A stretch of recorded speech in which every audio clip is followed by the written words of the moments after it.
Our MC, Li Yi, is an experienced other-dimensional operative who risks his life every day by wearing a hazmat suit and entering another dimension to mine energy stones.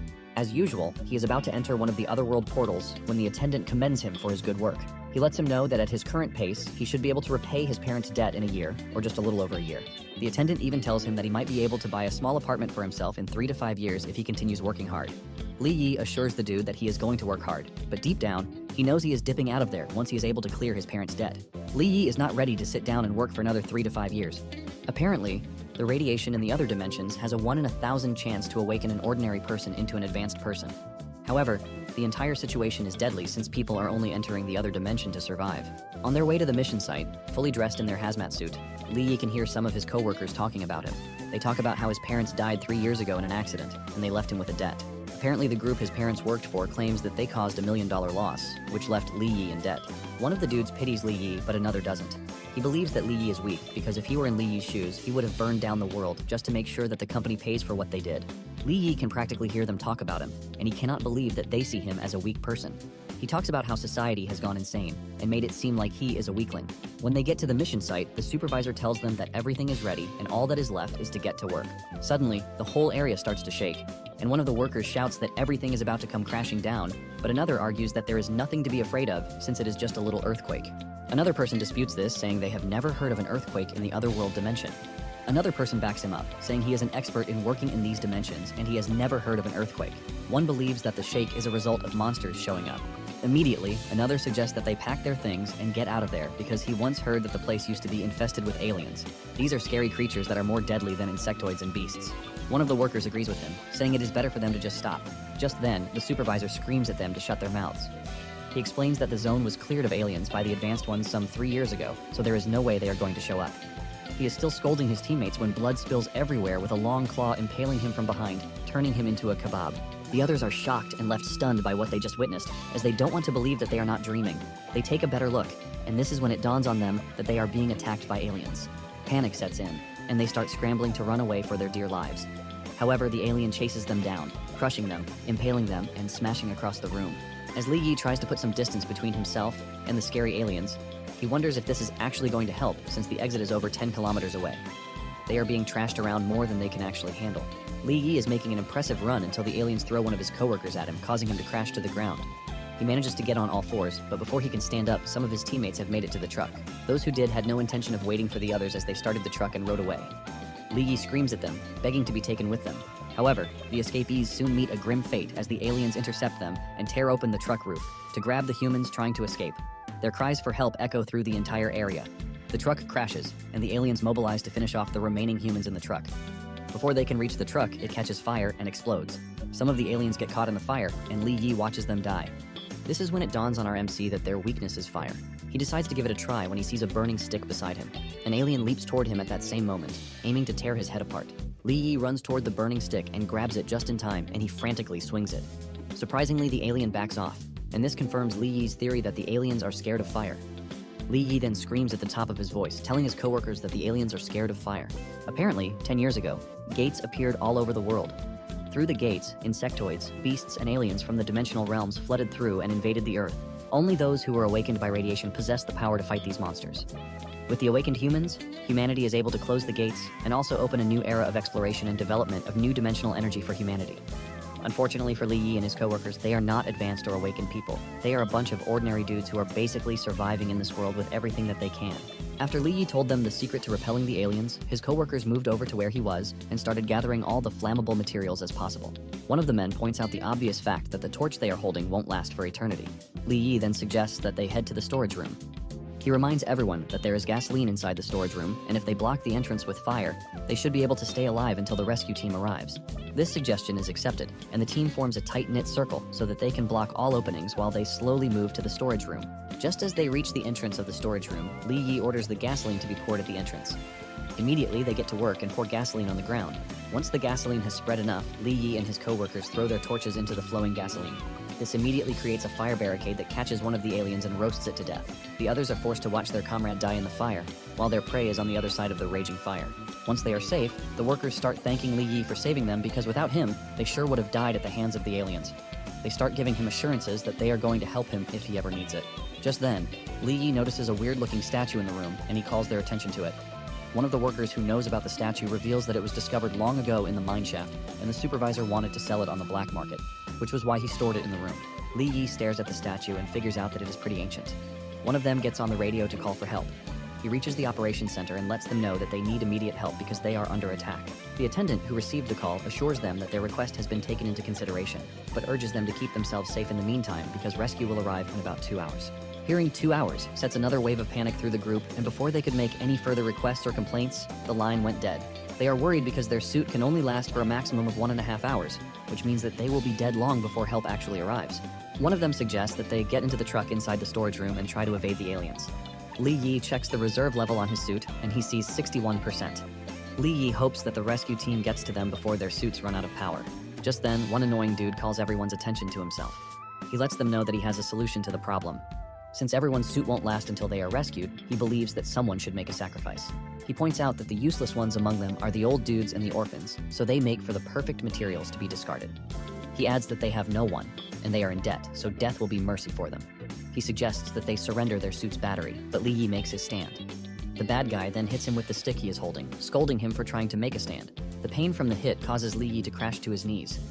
The bad guy and his faction then grab Li Yi, and they remove his helmet, telling him that the radiation might actually trigger his awakening, and if this happens, he might just become the hero to save them. Li Yi tries to crawl toward his helmet while telling them that he is definitely going to kill them if by any chance he gets to awaken. The bad dude lets him know that he has no chance of awakening because it is very rare, and he doesn't see Li Yi having that kind of luck. Just as he is trying to reach his helmet, they remove his suit's battery. After they are done with Li Yi, they turn to the old dudes in the group. Just then, one of the trio pushes the other two toward the bad guys and makes a run for the truck. They chase after him, but he manages to reach the truck before them. Since they are all hopeless, he wants them all to die together. He starts the truck and turns toward the entrance, and the statue at the back of the truck falls off. The bad guys try to stop the truck, since they know that they are done for if the driver breaks the fire barricade, stopping the aliens from entering the storage room. The statue crashes right in front of an exhausted Li Yi. The bad guys fail to stop the driver, and he takes out the fire, causing the aliens to immediately descend upon them. Just then, Li Yi notices something really weird. The strange statue is laughing, and Li Yi believes that the statue is mocking him. One of the aliens walks toward Li Yi and crushes the statue's head in the process. The alien grabs Li Yi, leaving him to question his entire life and reality. He wonders why he has to endure everything he has been through so far. The alien raises him up before pushing his claw right into his chest. Li Yi's life flashes before his eyes as he remembers what he has had to endure because of his parents' deaths. His relatives abandoned him, telling him that they couldn't raise him. Some let him know that he is on his own and should find a way to sort out his own bills and rent. The worst of all came when the company his parents were working for came knocking. They let him know that his parents' deaths don't stop him from paying the debt that they owe. Apparently, Li Yi tried to sue the company, but all of his efforts went down the drain because the company easily found out what he was trying to do. Li Yi claims that he doesn't want compensation, but he wants the truth of what happened to his parents. The company's thug tells him that his parents violated procedures and caused the accident that led to their deaths.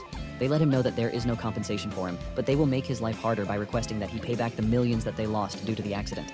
Li Yi can only clench his fist in agony and frustration when he hears this from the thugs. They let him know that it would have been better for him if he had settled for compensation, instead of searching for the truth. Li Yi was kicked to the floor with the thug telling him that he would be the one collecting his debt every month. To make it worse, he added 30,000 interest monthly, and he expects the principal to be paid in 3 years. He expects the payment on every 15th of every month, and he lets Li Yi know that he is going to get rough-handled if he doesn't provide the money at the said time. To help Li Yi quickly get the money, the thug tells him about the mines. He tells Li Yi to become a dimensional miner because this is the only job where he might be able to repay his debt. Now staring death in the face, Li Yi is not ready to go out without a fight. He admits that he is weak, but he resorts to something in desperation. He bites the alien, forcing the alien to throw him away in anger and pain. Li Yi crashes to the ground with a big hole in his chest. Biting into the beast, he realizes that it smells really disgusting. Suddenly, he finds himself in the presence of the statue. It is smiling while a purple aura swirls around its body. The shadow reveals how disappointed he is that Li Yi is just some weakling who doesn't deserve his pity. Li Yi admits that he is a weakling, but he calls out the fact that he tried fighting back by biting the alien, but Shadow got his statue smashed to bits by the aliens. Shadow then tells Li Yi that he is the only one who has the power to save him. The only thing he wants is for Li Yi to hand over his body obediently, but Li Yi declares boldly that he is not interested in the deal. He says he is ready to die rather than be controlled by a freak like Shadow. Shadow laughs when he hears this, but just as the alien is about to grab Li Yi the second time, Shadow merges with Li Yi. With this, he activates the Shadow system. Using the Shadow energy, the alien gets smashed into the ground before it can touch Li Yi. With the Shadow temporarily taking over Li Yi's body, he goes after the alien who stepped on his statue and crushes it to a paste. The rest of the aliens witness their comrade getting reduced to nothing, and they dash toward Shadow, who easily crushes them with his terrifying power. Even Shadow is disgusted by the smell coming from the dead beasts. After taking care of the aliens, Shadow moves toward Li Yi's co-workers. They know what is coming for them, and they start threatening to report him if he does anything bad to them. Instead of killing the bunch himself, Shadow decides to give Li Yi back control of his body and see what he is going to do to the co-workers who betrayed him.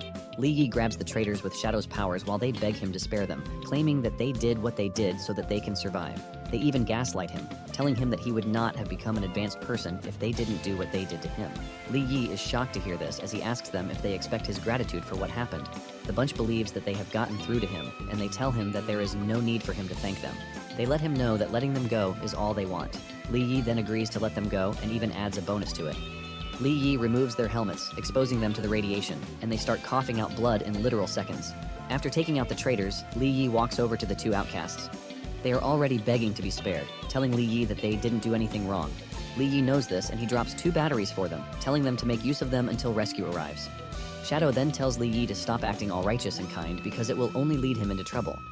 Li Yi simply tells Shadow to keep his mouth shut because he doesn't need a freak like him bossing him around. Shadow then tells Li Yi that he would like to see him act tough when he's about to die again. Li Yi steps out of the storage room to see a bunch of aliens approaching his location. Among the aliens is an abnormal one that is bigger and also has red eyes. Li Yi is surprised because he never expected the aliens to be this much. Shadow then tells Li Yi that he has a choice to hand over his body or deal with the aliens himself. Shadow lets Li Yi know that he is nothing without his powers. However, Li Yi repeats what he said earlier, letting Shadow know that he doesn't need him to boss him around. The aliens charge at Li Yi, but he is able to dodge the first few attacks while moving like a proper athlete. He maneuvers so easily that the aliens are not able to catch him, and even Li Yi can feel the difference in his body. While trying to dodge one of the aliens, another pulls up behind him. His senses kick in at the last minute, and he is able to dodge being eaten by the alien. Li Yi realizes that his reaction and speed have both improved pretty well. However, Shadow is disappointed in Li Yi, telling him that this is all he could do, even after he has bonded with the Shadow system. One of the aliens comes charging at Li Yi, but Li Yi is pissed off by what Shadow just said. He is able to subconsciously pour some energy into his fist and delivers a punch that sends the alien flying. Li Yi is surprised to see that his power has increased, but he knows that his fist won't be enough to take out the aliens. Li Yi wishes that he had a weapon, and just as he says this, a cool, dark purple dagger materializes in his hand. Li Yi is shocked when he sees this, leaving him to question if the dagger is a transformation from Shadow. Li Yi decides to check out what the dagger can do. The next alien that charges toward him gets sliced clean in half as he cuts through it like butter. With this, Li Yi smiles, realizing that he has finally become an awakened person, and he can kill aliens too. It soon turns into a rough fight between him and the aliens as they try to jump him. However, his speed and reaction make it possible for him to cut through the aliens with ease while wielding the cool dagger in his hands. Li Yi is glad that he has finally gained the power to fight back. Feeling the power surging through his bones, Li Yi doesn't stop until he has killed every single and last of the aliens. After killing them, Li Yi crashes to the ground totally out of breath, and just then the notification comes in, telling him that his advancement is successful. He is classified as an E-rank awakened. Momentarily, Li Yi is seen in a hospital room with the doctors and nurses watching over him. The nurse asks the doctor why Li Yi hasn't woken up even though there are no injuries on his body. The doctor reveals that awakened ones are usually this way because they are severely exhausted. The nurse gets more curious when she learns that Li Yi is an advanced person. She wants to know what his level is, and the doctor urges her to wait until he wakes up before they start talking about his level. After this, the doctor and the nurse leave the room. Shadow starts to complain as he cannot believe that he merged with a low-tier race, the humans. To make it worse, he is an E-rank advanced person. Shadow knows that with the level of strength that he commands, Li Yi should have awakened as an S-rank, or at least an A-rank.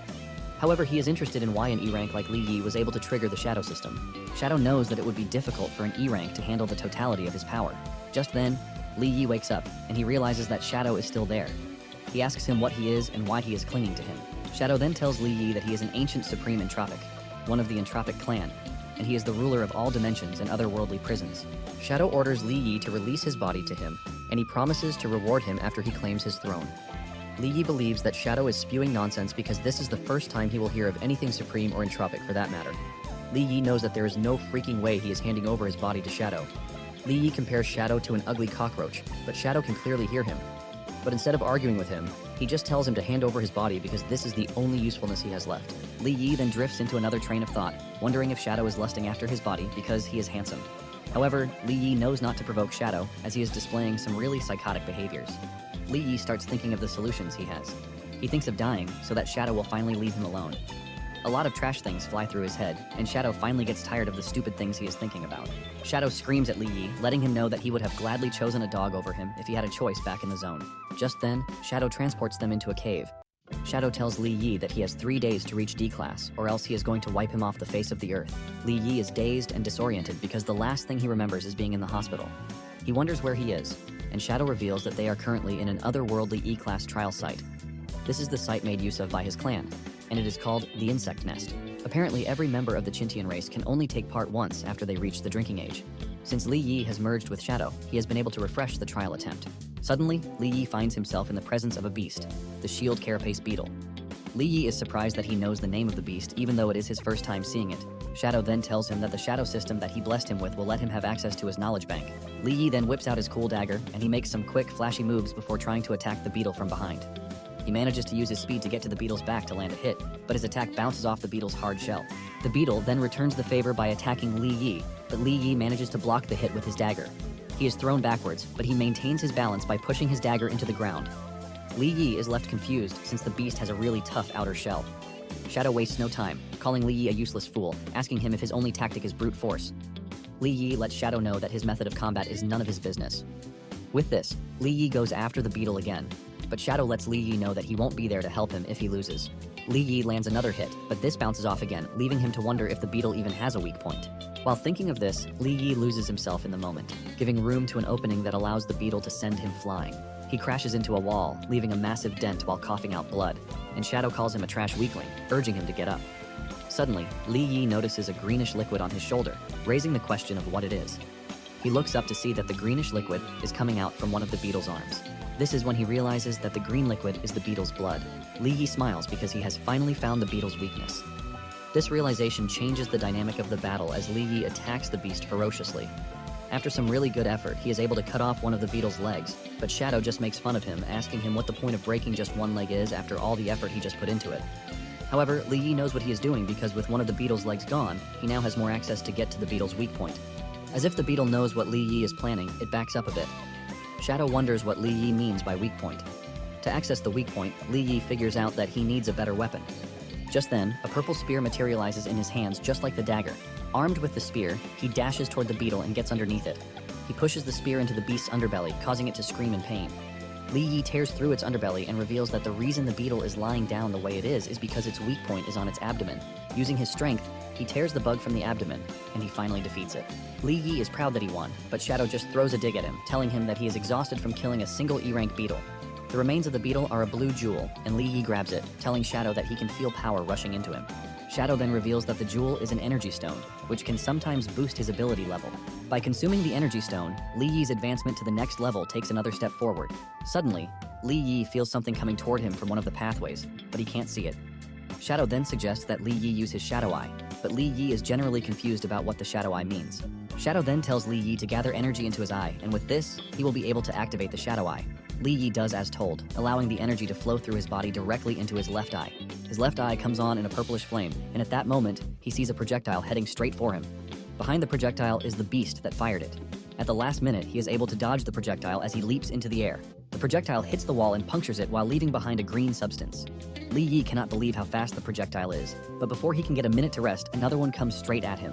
He is able to dodge this also, and just then, he realizes that his Shadow Eye skill is not fully functional, which is why he can't see the projectiles coming his way.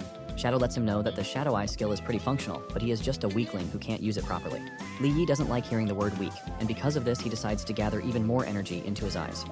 When Shadow sees this, he is surprised that an E-rank like Li Yi can easily manipulate Shadow energy. Once he is able to maintain the functionality of the Shadow Eye, Li Yi realizes that he is going up against the Sword Bug, which is nicknamed the Head Harvester. There is also another beast, the Stinger Shooter, which specializes in long-range poison spikes. Shadow is also impressed that Li Yi is getting the hang of the knowledge bank. Suddenly, Li Yi realizes that he is not up against one beast but a large number of them. The beasts roar at Li Yi, ready to tear him apart. Li Yi manages to get himself a good position where the beasts won't be able to flank him. Shadow is impressed with Li Yi's wisdom and the position he has put himself in. Even though he is greatly outnumbered, Li Yi is not ready to give up as he unleashes a massive and terrifying aura from his body while telling the monsters to stay away from him. With this aggressive emission of aura, Li Yi is able to activate the second level of the Shadow Eye. Even Shadow is in disbelief that Li Yi, a trash E-rank, is able to pull this off. Li Yi now has the Knowledge Base, Shadow Eye, and Shadow Morph in his current bank of skills. Li Yi cuts down the beasts and manages to slow down their movements, and while engaging them, he is able to locate the weak points of the beasts by the purple color showing on them. Shadow lets him know that this is a benefit that comes with the Shadow Eye, and because he has upgraded it to the 2nd level. Shadow lets him know that identifying the weak points makes it easy for his attacks to break through their defenses. Li Yi figures out that the monster's weak points are all underneath them, and with a massive energy blast, he activates the Shadow Thorn, Grand Burial. This sends a wave of energy thorns straight into the monster's weak points, impaling them from the ground up. The Shadow Thorn is a skill that impales Shadow into the ground and thrusts it upward, causing area damage. After taking out a bunch of beasts, he makes a little progress from it. He then realizes that each kill grants him 0.7% progress. Since he has figured out their weak points, he wants to wipe them out in one go. Using the Shadow Eye, he gets a speed boost that he uses to run through the monsters. This leaves a purple trail behind him as he takes them down like cutting through butter. Suddenly, another species of beast comes flying at him. Li Yi only manages to dodge at the last minute to avoid his head getting torn off. Li Yi uses his smart brain to turn the Shadow Dagger into a whip to grab the monster around the neck. He drags the beast before cutting its head off, while teasing him to jump again if it can. Since the stingers are still a problem, Li Yi goes after them, relieving them of their butts to take out their long-range capabilities. The monsters hanging above the cave area pisses him off, and he grabs all of them with his whip, throwing them to the ground. With the level of smartness that he has displayed during the battle, Shadow starts getting more and more interested in Li Yi. Li Yi continues taking out the monsters, and in no time he reaches 30% of what is needed to advance to D rank. Unknown to him, the Shadow Eye is very powerful, but at the same time, it consumes immense mental power, which is the price paid to use the Shadow. Just as Shadow said, the side effects start to kick in, and Li Yi's vision goes blurry. Shadow figures out that he has hit his limit already, since he is an E rank awakened. This little lapse in concentration allows a monster to sneak up on him and impale him from behind. However, Li Yi is determined to keep going because he finally has the power to get revenge, and he is not about to die to a bunch of monsters. At this moment, Li Yi has just a little over 15 hours left. Li Yi is driven by the motivation to know what happened to his parents, and while the company is trying so hard to cover it up. In addition to this, he is forced to repay a debt that he knows nothing of. Li Yi continues pushing forward, and by the time he reaches 70% progress for his breakthrough, he has just over 5 hours left. Nonetheless, Li Yi is not ready to give up since he already has the one thing to give him the revenge he actually wants. As Li Yi turns the monsters into kebabs and spreads their parts all around the cave, he is dreaming of how he wants to drag all the company executives down to their graves. Li Yi is determined to make them pay and beg for forgiveness for what they did to his parents. When he reaches 95%, he has just 2 minutes left. Shadow is impressed with what he is seeing as he realizes that human hatred is surprisingly compatible with the Shadow system. In addition to being compatible, it fuels the Shadow system, but he urges Li Yi to hurry up since the time he gave him is about to run out. Li Yi continues to fight as he stands above a stack of monsters that he has taken down, while he has just 11 seconds left with a 97% progress. Realizing that he has just a few seconds left, Li Yi decides to unleash all of his Shadow energy in one go. Even Shadow is surprised by what Li Yi is about to do, asking him if he is not scared of exploding. Li Yi reveals that he is ready to give his life as long as he is able to break through to the next rank. With the last seconds of his time, Li Yi unleashes his full strength at the monsters. Before the timer reaches 0, Li Yi lands his final blow, filled with immense Shadow energy that destroys everything in his path. It shatters the ground, wiping out the monsters, but it is enough to help him break through to the next rank. Li Yi is exhausted from this, and Shadow teases him, telling him that he can finally call him Little D for making it to the next rank. Just then, he spots a weapon lying in front of him. Shadow informs him that the insect nest used to be the beginner trial field for his race. Shadow calls the giant sword on the ground a dagger, telling Li Yi that it can be classified as A rank. Li Yi is surprised to see Shadow call the big sword he is holding a dagger. He wonders if the entirety of the Shadow race is made of giants. Shadow boasts, telling Li Yi that the weapons are nothing when compared to his great Shadow power. Instead of stocking the weapons, Li Yi decides to sell them. He tells Shadow that only D-rank awakened people can sell equipment, which means the first place he is heading after leaving the dungeon is the registration hall. When he arrives at the registration hall, Li Yi is surprised when the attendant slaps him with the E-rank card, telling him that he has already been registered as a minor. Even though his stats are pretty impressive, the stern lady doesn't care. However, Li Yi is not concerned about this, since E-rank awakened even gets 15% more pay than minors. Li Yi admits that the Shadow system is pretty impressive. Shadow then reveals that humans can't detect the Shadow energy, and Li Yi considers this a good thing. However, being an E-rank means he can't sell his equipment, although there is a black market where all the shady deals happen. Shadow commends the name Black because it fits the Shadow system very perfectly. That night, Li Yi makes his way to a dark alley where he can find the black market. Li Yi steps in front of some weapons, and Shadow makes fun of Li Yi, saying humans are trash for putting gems on weapons and calling them divine. Some of the awakened walk up to Li Yi, asking him why a minor like him is visiting the market. Li Yi is disappointed with their reception, asking if this is how they treat their customers. The sellers only laugh at him, calling him dirt poor, who can't afford anything. Li Yi then mentions that he doesn't like the trash that they are selling, and he brings out his giant sword. He slams it to the ground and urges the seller to bring his appraiser so he can see how much his greatsword is worth.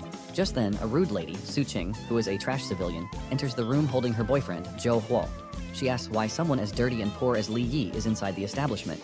The seller immediately ignores Li Yi, walking toward the couple and asking Joe if he wants some good equipment for the day. Jo Huo mentions that he has a nice sword that he acquired from the Gate of the Other Worlds, and he plans to sell it so he can buy his trash girlfriend a new car. The seller is shocked to see the sword as it is a wind howl sword, which is able to boost attack power on its own. He considers this a hot weapon for even a D-ranked awakened. Apparently, Su-ching was Li Yi's ex-girlfriend, and he left him after his parents' deaths, telling him not to look for her. Jo Huo asks Su-ching if she knows Li Yi, but she quickly denies him, saying she can't be affiliated with a low-level person like Li Yi. Su-ching claims that Li Yi probably knows her from the media since she is an acclaimed celebrity. Jo Huo then decides to defend his girlfriend because Li Yi called her name. Su-ching adds more fuel to the fire, telling Li Yi that he is trash and shouldn't be allowed to enter a prestigious place like this. Jo Huo then swings his prized weapon at Li Yi's great sword, telling him to get lost. Jo Huo's weapon hits the great sword, but to his utmost surprise, it shatters into pieces right before his eyes. Jo Huo starts questioning the logic behind this, but Li Yi grins, telling him that his sword turns out to be trash after all. Even Su-ching is forced to ask her boyfriend how the weapon broke, since he already claimed that it could slice through iron, and in fact, it was worth a lot. Jo Huo loses it, and decides to go after Li Yi to impress his dumb girlfriend. However, Li Yi is able to easily dodge Jo Huo's punch while telling him that he is too slow. Jo Huo believes that Li Yi got lucky, and he goes for a second strike, but this time Li Yi dodges it even more easily. Li Yi watches him throw futile punches at him. Li Yi compares the swings to the trials he faced in the insectoid nest, and realizes Jo Huo is pretty slow. At this point, Jo Huo is already questioning everything he knows, saying Li Yi is just a minor who isn't even up to E rank. Jo Huo keeps throwing his punches, but he can't reach Li Yi, leaving him to wonder why he can't get to him, even though he is a D rank awakened.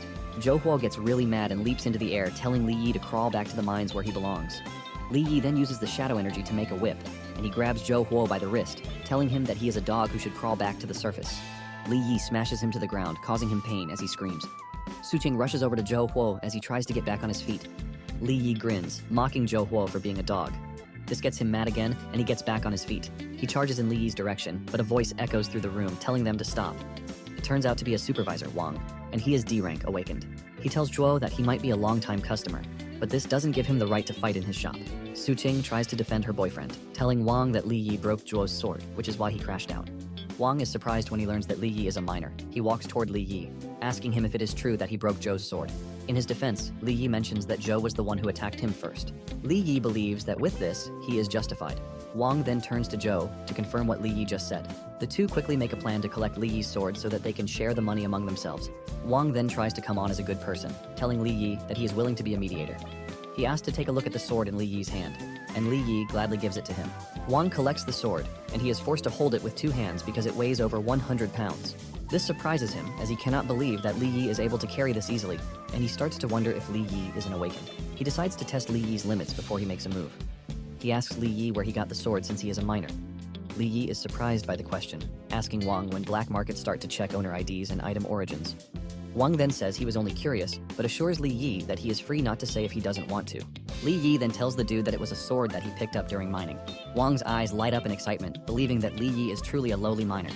Wang then claims that the sword is not worth much because it has no added attributes. He then claims that Zhou's sword would have been worth over 2 million if it hadn't been shattered. Wang then comes up with a useless deal, telling Li Yi that he is willing to buy his sword, but he refers to it as a broken sword. Wang tells Li Yi that he has to compensate Zhou 2 million, and he will cover the rest of the fees. Wang believes that this is a good deal for him, asking Zhou what he thinks about the deal. As planned, Zhou goes along with the plan, saying he is fine with it since Wang has stepped in to help. Su-ching is worried since she doesn't think Li Yi can get 2 million. She is seriously worried that she won't get the car she was promised, but Zhou has another sinister plan. They plan to kill Li Yi and sell his organs, which will still get them the 2 million that they need. Su-ching is on board with the plan as she is relieved that she will still get her promised car. Just then, some dudes in black start walking up to Li Yi, but he is unfazed, and he is even surprised that they already have everything figured out. Wang smirks, asking him if he has a problem with it. Li Yi calmly replies that he is not the only one with a problem with their plans. It turns out that Shadow is very pissed, and he is about to unleash his fury on the trash dealers. While the thugs run at Li Yi, Wang suggests that he and his business partners head to the tea room to enjoy themselves. Suddenly, one of the thugs gets smashed into the wall right in front of them. The trio turns around to see what is happening. Wang still doesn't think anything is wrong as he tells his boys to be careful while dealing with the problem. However, they realize how messed up the situation is when they see Li Yi kicking the thugs around without even trying. He sends them flying, and Zhou angrily kicks back one of the thugs. He believes that Li Yi has managed to garner some strength while working at the mines. Li Yi looks at Joe scornfully, telling him that he is next on the list. Joe smiles, wondering when Li Yi got so good at fighting. However, he is not worried because he sees himself as a D rank, who is way above Joe's level. Joe powers up and charges at Li Yi, but Li Yi just stands without moving an inch from where he was before smacking Joe right in the face. This sends him flying, but he gets back on his feet and charges up another attack. Joe is pissed that his father didn't slap him in the face, but Li Yi had the audacity to. Joe charges up an energy blast, telling Li Yi that he is going to kill him for what he just did. He unleashes his energy blast, but Li Yi easily deflects the energy blast and absorbs it, leaving Joe totally stunned. He cannot believe his eyes as he realizes that there seems to be a wall between him and Li Yi. Li Yi then tells Joe that he is going to teach him some manners since his father didn't take the time to teach him. At this point, Joe is already trembling, and the only thing he can tell Li Yi is to back away. His girlfriend wastes no time trash-talking him, asking him why a D rank like him would lose to a lowly miner. Li Yi then uses the shadow morph, spiderweb, to grab Joe. Suching is in disbelief as she cannot understand what is happening. Joe screams at Li Yi, asking him what rank he is because he sure looks like an awakened person. Li Yi smiles, telling Joe that he is just a lowly E-rank miner who is already certified by the guild. Joe still cannot believe his eyes, but Li Yi raises his hand, ready to smack him dead. Joe stops him, telling him that he is a member of the Black Panther gang. He assures Li Yi that touching him automatically means he is going against the Black Panther gang. This name sounds familiar to Li Yi, and he asks Joe if he is talking about the Black Panther gang that does loan sharking. Joe excitedly answers, saying he is right, but this immediately earns him a heavy punch to the face. After punching him in the face, Li Yi kicks him into the wall, while Suching also falls to the ground in fear. Joe hits the wall with blood spilling everywhere, and Li Yi lets him know that he passionately hates those who are into loan sharking. Wang tries to attack Li Yi from behind, but before he can reach Li Yi expels energy from his body that sends him flying. At this point, Joe is already scared for his life, and he starts begging Li Yi to let him live, telling him that he has 100,000 yuan with him. He urges Li Yi to be friends with him so that they can forget about everything that happened. Li Yi is surprised to hear this, asking Joe if his handsome face is only worth 2,000 yuan per slap. This forces Joe to start screaming, telling Li Yi that he is willing to pay him 1 million yuan if he can just stop slapping him. However, Li Yi reminds Joe that the loan sharks like charging high interest, and he would like to play by their rules. Li Yi tells Joe that the 50 slaps that he just received are the interest, but he is just about to begin with the principal fee. This is when Joe whips out a VIP card, telling Li Yi that he is free to take the entire 5 million that the card is worth as long as he leaves him alone. Li Yi recognizes that the card is from the NG group, which means they are the ones collecting the debt he has been repaying. Because of this, he decides that he will let Joe go so that he can lead him to the bigger fish. Joe starts swearing that he has already offered everything that he has. Li Yi drops Joe, telling him that the Black Panther has taken millions over the years, and he considers that the money he just received is part of his money. Suching helps Joe back on his feet, and Joe questions Suching's credibility because she told him that Li Yi is just a miner. In her defense, she claims that she didn't know Li Yi had suddenly gotten so powerful. Joe slaps Suching across the face, telling her that he wouldn't have let his guard down if she hadn't told him that Li Yi was a miner. Joe is pissed, and he grabs his phone to put a call through. He immediately calls his brother, who is in the middle of torturing some dudes. Joe tells his brother that he needs to stand up for him because he was just robbed by someone. He claims that he wanted to give his brother a very expensive sword, but the thief stole it from him and even threatened to wipe out the Black Panther gang. His brother immediately becomes interested and demands that Joe send him the culprit's info. After Panther is done with his business with the people he is terrorizing, he simply wipes everyone out with his power that stretches out of his hand to impale everyone behind him. He then mentions that he is about to trample upon the culprit that Joe mentioned. The Shadow System's knowledge base adds another piece of information, and it is the details of the NG group that caused the death of Li Yi's parents. Later on, Li Yi heads to one of the task zones, and the attendant asks him what he wants. He reveals that he is an E-rank awakened, and he wants a task that he can work on. The other awakened dudes who are there laugh at him, telling him that he is trying to get himself killed because there are only D-rank missions in the zone. They further trash-talk him, telling him that E-ranks like him beg for scraps, but he has the audacity to talk big at them. The attendant then urges Li Yi to wait outside the building, where any team that wants him will come and meet him. The attendant and the other D-ranks all gang up on him, telling him to leave because he is trash. Suddenly, Li Yi gets the alert that the 5 million he just got from Joe has been taken by the loan shark. He considers a task his biggest priority. Suddenly, someone with intense pressure enters the room, causing the awakened warriors to bow their heads. They assume that the aura is coming from a B-rank warrior since most of them can't even move from where they are. The aura turns out to be coming from a lady dressed in a white and red outfit. She crushes the awakened dudes with her intense pressure, leaving them to question why a B-rank warrior is there. On the other hand, Li Yi is totally unaffected by the aura coming from the lady. Using his shadow eyes, Li Yi is able to figure out that the lady seems like a rich girl, but he is not sensing any killing intent from her, leaving him to wonder if she is hiding it. The dude with the B-rank lady then announces that there is a D-rank task at the Beast Abyss that needs a D-rank awakened to work as a miner. He asks the people if any of them are interested. The other awakened dudes soon start to notice that Li Yi is not affected by the B rank's aura, leaving them to question how he is able to do it since he is just an E rank awakened. They are even surprised when he boldly takes a step forward. Li Yi is shocked when he realizes that he is the only one who stepped forward to take the task. The B rank lady is impressed that Li Yi is not bowing to her aura, even though he is just an E rank minor. The attendant tries to get familiar with the B rank lady, Qin, telling her that there are a lot of D rank warriors that he can show her, but Qin refuses. Qin lets the attendant know that she is interested in Li Yi. The attendant protested against this, telling Qin that Li Yi was late and hadn't even queued up at the register. The attendant tries to point to the rules, but Qin sternly tells him that she is an embodiment of the rules. Realizing that Qin has gotten pretty serious and pissed, the attendant is forced to back off. Even the attendant is shocked because this is the first time he will see her pick someone by herself, leaving him to wonder if there is an interesting story surrounding the miner's background. Not long after this, they make their way to the dungeon where they engage beasts. The team is pretty balanced as they have all the classes among them. The team contains a bard, a swordsman, a warrior, and other classes to make everything balanced. Li Yi is impressed with the way the team is operating. He realizes that they are in perfect sync, and with the B rank leading them, they should have no problem. However, using his shadow eye, he is able to figure out that there are minotaurs below them, and this exceeds the number of beasts that should be present in the dungeon. Li Yi starts to wonder why the rest of the team can't sense the minotaurs. Shadow then tells him that his shadow eye has already reached the second level, which means his sensory perception is way above every member of the team. Li Yi agrees with him, but believes that Qin should be able to sense it since she is a B rank awakened. He wonders if Qin has already sensed it, but intentionally hid it for some weird reasons. The bard then tells Qin that the starlight crystal vein she is looking for is in the cave. Qin then calls Li Yi to come with her, and he immediately obliges. As the two walk further down the cave, Li Yi continues to sense the terrifying aura as it gets stronger. He wonders if Qin doesn't care about her teammates and would just leave them to die. He also wonders if Qin is trusting that her power alone is enough to keep everyone safe.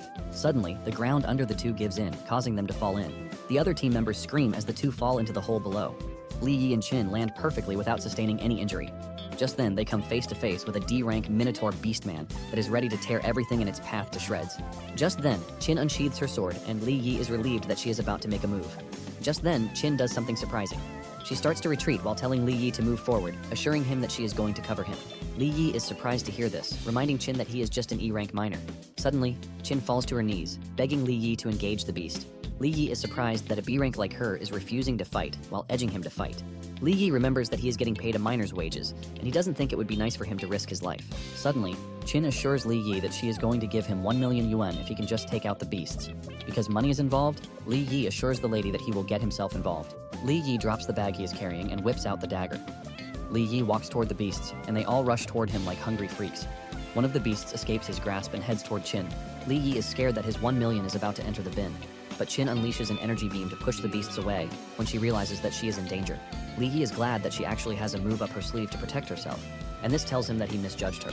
Another Minotaur aims directly for Qin, but Li Yi whips out the broadsword to cut down the Minotaur before it can harm Qin. Li Yi teases her, asking her if she's only attracted to dangerous beasts.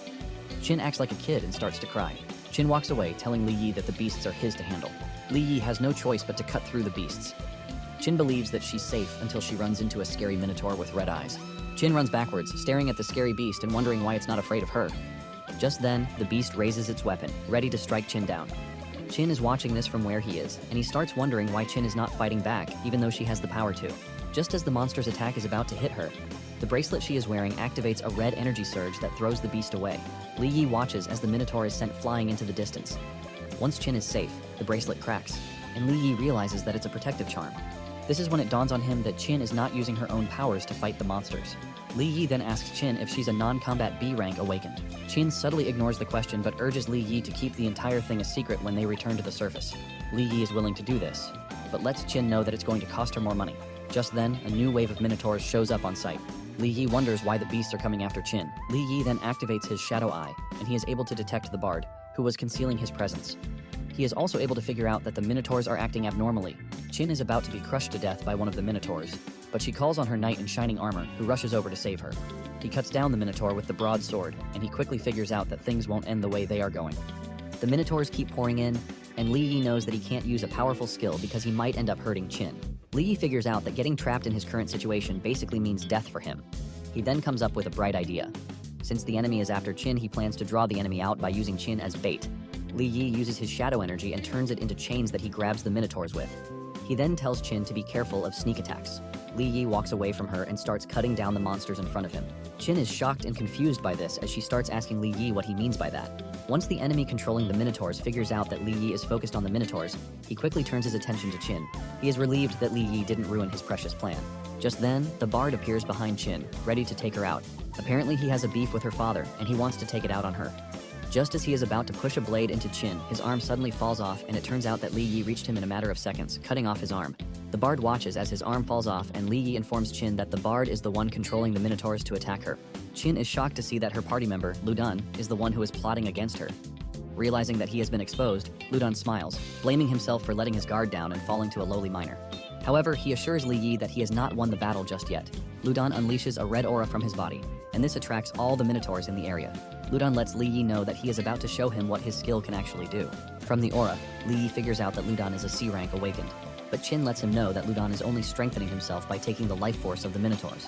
Basically, Ludan is a D rank warrior, but by using this technique, he is able to advance a rank further. Suddenly, lava erupts in the room, and this is when Qin realizes that Ludan might actually be evolving into a C rank lava Minotaur. Li Yi is impressed by Ludan's technique, and he considers himself an inferior warrior to him. Just then, Ludan completes his transformation and turns into a scary Minotaur with lava running through his body. Ludan swings at them, leaving a powerful strike, but Li Yi is able to shield them using his sword and his shadow energy. However, his resulting attack leaves devastating damage that tells Li Yi how dangerous C ranks are. Even though Li Yi tried to block the attack, he was still left with burn marks on his body. Qin is worried when she sees that Li Yi sustained some damage to his body. Ludan prepares for another wave of attack, and Li Yi is not about to wait around to see what he can do. He grabs Qin and tells her to hold on tightly while they make a run for it. Suddenly, Ludan realizes that he can't move, and it turns out that Li Yi has restricted his movement with webs from his shadow energy. Qin is shocked to see that Li Yi has a control type skill too, but he lets her know that he can't hold Ludan for long, so they will have to move fast. Li Yi then gives Qin a piece of advice, telling her to keep running whenever she is in a dungeon because the farther she can run, the better for her. Li Yi then leaves Qin to continue without him. Qin tries to protest against this, but he reminds her that he needs to hold Ludan off. Qin remains worried, but Li Yi assures her that he is going to find her soon enough. Li Yi cannot afford to let Qin die since she has 1 million wien to give him. Ludan is pissed after the two disappear, and he starts looking for them, but Li Yi soon appears above him, asking him who he is looking for. Li Yi sits down like he doesn't care, and this pisses Ludan off. He swings his hand at Li Yi, asking him where Qin is. Ludan smashes where Li Yi is sitting, but before his attack lands, Li Yi has moved out of the way. Li Yi appears behind him, taunting him and telling him to take a wild guess at where Qin is. Li Yi sneaks up behind Ludan and targets the cracks between his rocky body. He lands a hit, but his sword bounces off, leaving him in disbelief as he realizes that even the cracks cannot be breached. Ludan mocks him, asking him if he is dull in the head since he is using a blade to try and cut down a rock. Ludan swiftly turns around and almost smashes Li Yi into the ground, but he moves out of the way thanks to his crazy agility. Because of the lava flowing in the area, Li Yi thinks of changing positions to lure out Ludan. Li Yi runs through a rocky wall while Ludan angrily chases after him, calling him a rat. He teases Li Yi, asking him if the only thing he knows how to do is run away. Once Li Yi has reached the location where he wants, he activates his shadow eye. He knows that no matter how strong and dangerous he looks, he definitely has a weakness. Ludan still comes charging at him, telling him that he is going to kill him and then go after Qin. Ludan angrily reaches Li Yi and tries to crush him, but he dodges. Momentarily, Li Yi has been able to find Ludan's weakness. Li Yi leaps up and aims for Ludan's neck, which seems to be his weakness. Ludan turns to look at him, telling him that he knows what he is planning. However, Ludan is confident that no matter what tricks he wants to pull, it is going to end up useless. Before Li Yi can land his hit, Ludan smacks him into a wall with his terrifying firepower. Li Yi cannot believe how strong Ludan is, and this further cements his fear that C ranks are beasts. Since Li Yi is trapped against the wall, Ludan charges at him, telling him that there is no escape route for him. Meanwhile, Li Yi has no intentions of running since he is looking for an opening. He activates the shadow energy to whip out his dagger, and Ludan laughs at him for thinking his dagger can do anything against him. Ludan swings his weapon, but Li Yi gets out of the way, waiting for Ludan to strike again. Ludan hits the ground while attacking, and before he can react, Li Yi gets behind him. He is face to face with the lava opening, which seems to be the weak point. However, he can feel the intense heat coming from the spot he wants to attack, leaving Li Yi to think twice about his decision. The steam from the source is able to push Li Yi back. He is stunned that even his shadow energy is failing to block the intense heat. Li Yi gives Ludan his credits, telling him that he knows how to protect his weak points more than he actually thought. Ludan is surprised that Li Yi was even able to figure out his weak point. However, he is confident that Li Yi cannot do anything even if he knows it, since there are over 2,000 degrees Celsius of heat still emanating from his weak point. Ludan then tells Li Yi to tell him where Qin is, and he might spare his life. Li Yi smiles, calling Ludan a traitor for selling his master for fame and fortune. Li Yi then lets Ludan know that he has no interest in trusting a traitor. This pisses Ludan off, and he roars in anger, causing another lava lake to erupt. Ludan swings his weapon at Li Yi, forcing him to evade again. Ludan mocks him, asking him why he is always running around instead of fighting. Li Yi tries to hit Ludan with his shadow webs, but Ludan dodges the attack. giving Li Yi the ground to diss him too. However, this is Li Yi's plan as the webs all converge at Ludan's weak point. Even with his brilliant plan, the heat from Ludan's weak point is just so much that it melts the webs before they can reach. Ludan taunts Li Yi, telling him that his efforts are pretty useless. Li Yi frowns in frustration as Ludan tries to decapitate him. Li Yi moves out of the danger zone, but Li Yi is getting worried since he might end up running out of energy because the Shadow energy consumption is high. Li Yi starts wondering if his only choice is to ask Shadow for help. Li Yi trashes this idea and goes after Ludan himself. He is ready to die as long as he doesn't give Shadow control of his body again. Li Yi leaps into the air and whips out a spear, using the Shadow energy. In addition to the risks attached to what he is about to do, he knows taking down the C-rank Minotaur will earn him a ton of rewards. Li Yi ignores all risks and dives straight for the steaming heat. Li Yi screams in pain as he breaks through Ludan's weak point. Ludan also feels the intense pain soaring through his body. And once he realizes that his HP is about to get to 0, he is forced to activate Berserker Rage. With the Berserker Rage active, he is able to stop Li Yi from totally ending him. He expels a ton of energy from his body that sends Li Yi flying. Li Yi crashes into the ground in pain. Ludan is pissed that a miner like Li Yi is pushing him to his limits. Ludan looks down on Li Yi, telling him that he has reached the end of the road. He is about to crush him when Li Yi feels a sudden burst of energy running through his body. Li Yi wonders where the power came from, and Shadow lets him know that the energy has always been inside him. Apparently, his body wasn't able to channel it because he had not been tempered by high heat. Shadow is impressed that Li Yi's risk has paid off, allowing him to unlock a new form of Shadow energy. As the energy runs through his body, it heals him. Li Yi has finally awakened Shadow, even though he is still in the beginning tier. Li Yi stands there in awe, healing his own body while Ludan is worried, as he doesn't know how Li Yi is able to heal so quickly. Ludan can also sense the scary aura coming from Li Yi's body. Ludan can sense the danger of things, and he decides not to give Li Yi the chance to recover. Ludan unleashes his lava attack, but Li Yi anticipates this and moves backward. Ludan is shocked to see that Li Yi is keeping up with these attacks, and even better than before. At this point, Ludan is now worried as he questions Li Yi's authenticity of being an E-rank miner. To make things hard for Li Yi, Ludan transforms the entire floor into lava so she can see where Li Yi can run to. Li Yi dodges, but when he realizes that there is no way out, he stands on the lava to fight back. It turns out that the Shadow enhancement is so powerful that Li Yi is basically walking on fire. He wonders how strong it would get when it reaches the highest level. Li Yi then teases Ludan, telling him that the fire is not enough. Ludan tries to prove himself by screaming, but Li Yi just stands there unfazed. After Ludan is done, Li Yi lets him know that it is time he shows him what real power looks like. With the power surging through him, Li Yi rushes over to the Minotaur at full speed, and before he can react, he chops off his arm. The enhancement has increased all of Li Yi's stats by 200%, which makes him more dangerous than he was. Ludan screams in agony and anger, roaring about his lost arm. Ludan angrily charges at Li Yi, who is just standing there to farm aura. Li Yi relieves him of his second arm to make sure it balances out. With the enhancement, Li Yi can even deal long-range damage. However, Ludan regrows his arms thanks to the lava. Ludan roars, making fun of Li Yi and telling him that as long as there is lava, he can regenerate infinitely. He calls Li Yi's attacks useless. However, Li Yi doesn't have the time to play around with Ludan, and he mentions that his energy is already weakening. Since this is what Li Yi believes, Ludan urges him to try and hit him. Li Yi accepts his challenge and moves at a great speed that Ludan cannot track. All he sees is Li Yi's purple trail as he deals damage to his body. Just then, Ludan feels something weak happening to him, and Li Yi grins, telling him that his energy is already at the limit. He urges him to surrender when he still can. Just then, Li Yi leaps into the air and dives toward Ludan, ready to finish him. Ludan sees and starts begging, reminding Li Yi that they didn't know each other before, so there is no need for them to kill each other. Li Yi agrees with this, but lets Ludan know that Qin gave him 1 million yuan to protect her, and he aims to take the money. Immediately, Ludan drags them to the negotiation table, telling Li Yi that he is ready to give him 5 million yuan once they return to the city. Li Yi gives this a quick thought, and he asks Ludan if he will go back on his word when they return to the city. However, Li Yi is worried that this is exactly what Ludan will do, and might even come after him with reinforcements to terminate him. Ludan tries to plead his case, assuring Li Yi that he is not a scum who backstabs people. Li Yi smiles when he hears this, and reminds Ludan that he is a backstabber who needs to be handed over to Qin's father. He knows Qin's father would like to get his hands on the person who tried to eliminate his daughter.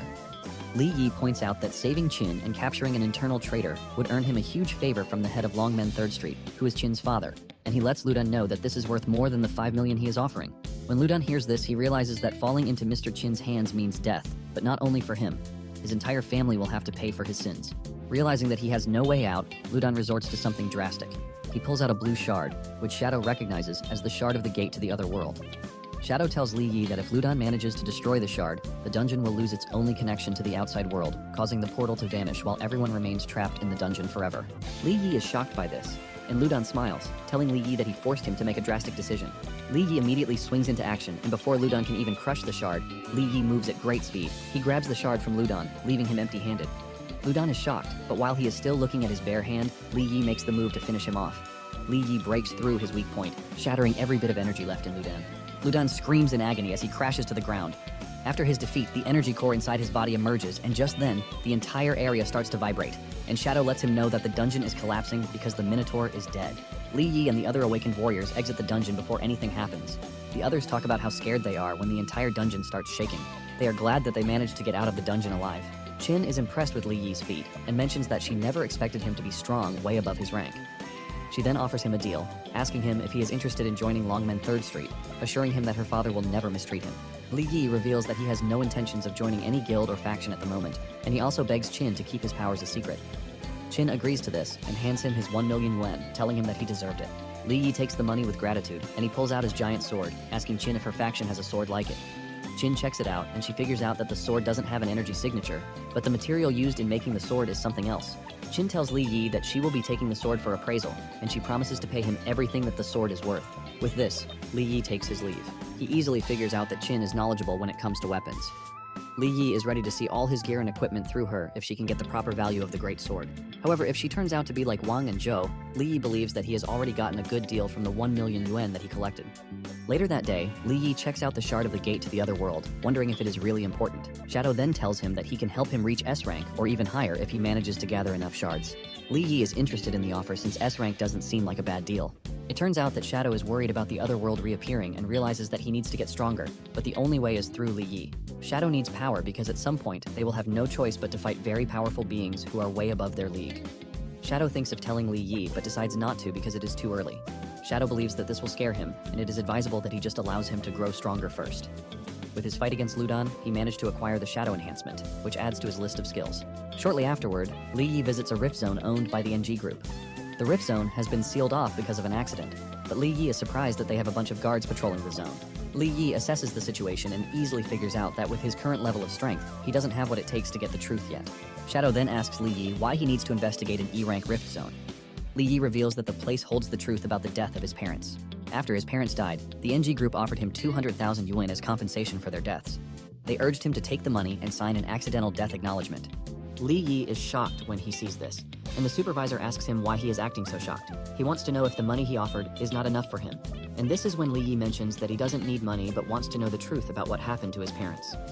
The supervisor then tells Li Yi that his parents died in the mines due to an accident, but Li Yi protests against this, telling the supervisor that his parents were C-rank warriors and there is no way they could have died in an accident. Li Yi asked to enter the rift zone to look for them, believing that his parents were still alive. Li Yi gets screamed at by a tough dude who tells him that anything can happen in a rift zone. He says being a C-rank awakened doesn't make any difference to it. Li Yi is grabbed by his shirt while he screams, reminding everyone there that the rift zone was rated E-rank, which means the strongest monsters in there should not be more than E-rank.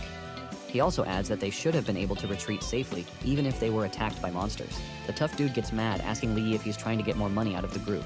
He raises his fist, ready to punch Li Yi into the ground. Just then, Ning, the chairman of the NG group, entered the room. Ning is an A-rank awakened, which makes him pretty strong and dangerous. Ning comes off as a nice man as he scolds his supervisor for treating the kid of the deceased like trash, which goes against what he told him. The supervisor stutters as he doesn't know how to defend his actions. Ning then walks up to Li Yi, telling him to take the 200,000 yuan. He knows it is not much, but he assures him that it will help him get through the tough time that he is facing. Li Yi maintained his stand, telling the chairman that he is not interested in the money, but the truth. After saying this, Ning assures him that he will investigate the rift and come to him with an answer. With this, Li Yi believes that Ning will actually help, since he promised to do so. However, he got hit with something else. He is charged with theft, and the group claimed that this was committed by his parents. For this, they demanded millions in compensation. Shadow understands his plight and mentions that without strength, the weak will always be oppressed. Shadow then urges him to get off his arse and gather more shards so he can get stronger. He assures him that once he is strong enough, all the truth that he wants to learn will be uncovered very easily. Li Yi already knows this because he is pretty sure no one would want to associate themselves with an E-rank loser like him. He wonders if Shadow is a good person or a bad person. He initially threatened to take over his body, but now he is helping him to level up. Li Yi wants to believe that Shadow is saying trash because he doesn't believe that he can help him get to S rank fast. Shadow can hear all of his thoughts, and he crashes out, telling Li Yi to stop with his nonsense thoughts. He lets him know that he wouldn't have bothered to merge with him if he didn't see a semblance of talent in him. Li Yi tries to defend himself, saying he didn't even say anything. Li Yi thinks to himself yet again, wondering why he is crashing out. Just then, Li Yi gets a mission invite on his cell phone. Li Yi then heads to the chemical sector, which is a D-rank rift zone. At the entrance, the supervisor is not happy that Li Yi came late, and Li Yi apologizes, saying he was far away. Unknown to them, Li Yi rushed to the location from another E-rank rift zone. Just then, Li Yi spots a familiar person, Hao, whom he considers his uncle. He is surprised that Hao is also on the mission. Hao is happy to see Li Yi because it has been 5 years since they last saw each other, and this was after his parents' accident. The other awakened warriors on site are disappointed when they see Li Yi. They were already waiting for some powerful dude, but realizing that Li Yi is just a miner crushed their hopes. Part of the team members who will be participating in the mission are Gusan, Guda, and Gu-er, and they are all C-rank awakened warriors. The attendant to the mission tells the discontented awakened warriors that the mission involves mining and they didn't want to trouble the fighters with trash work, which is why they resorted to hiring a miner. The warriors then get serious, demanding that the attendant tell them what the mission is all about. He reveals that they will be entering a dimensional rift zone, which is rated D rank. Their mission is to locate the cold crystal ore and extract 60 kilograms of it. Li Yi is surprised that the mission is rated D rank, but they have 4 C rank warriors available to enter. He believes that this is suspicious, and judging by the hostility radiating from the dudes, Li Yi can easily figure out that they are the worst of the bunch. The last dude on the team is Hazy, and he is also a C-rank warrior. In addition to everything he has noticed, Li Yi can sense that there is another C-rank presence in the Rift Zone. Meanwhile, they are being watched by the second-in-command of the Black Panther gang, and he is a ferocious dude known as Blood Panther. Momentarily, they enter the Rift Zone, and Uncle Hao is surprised that Li Yi is not wearing a protective suit. Li Yi then tells the man that there is no need for this, since he is already an awakened warrior and he doesn't need a suit. The C-rank awakened warriors laugh when they hear this, calling Li Yi a rare breed because they have not seen an awakened miner before. The trio, who seem to be brothers, make fun of Li Yi, calling him the biggest of all the trash dudes out there.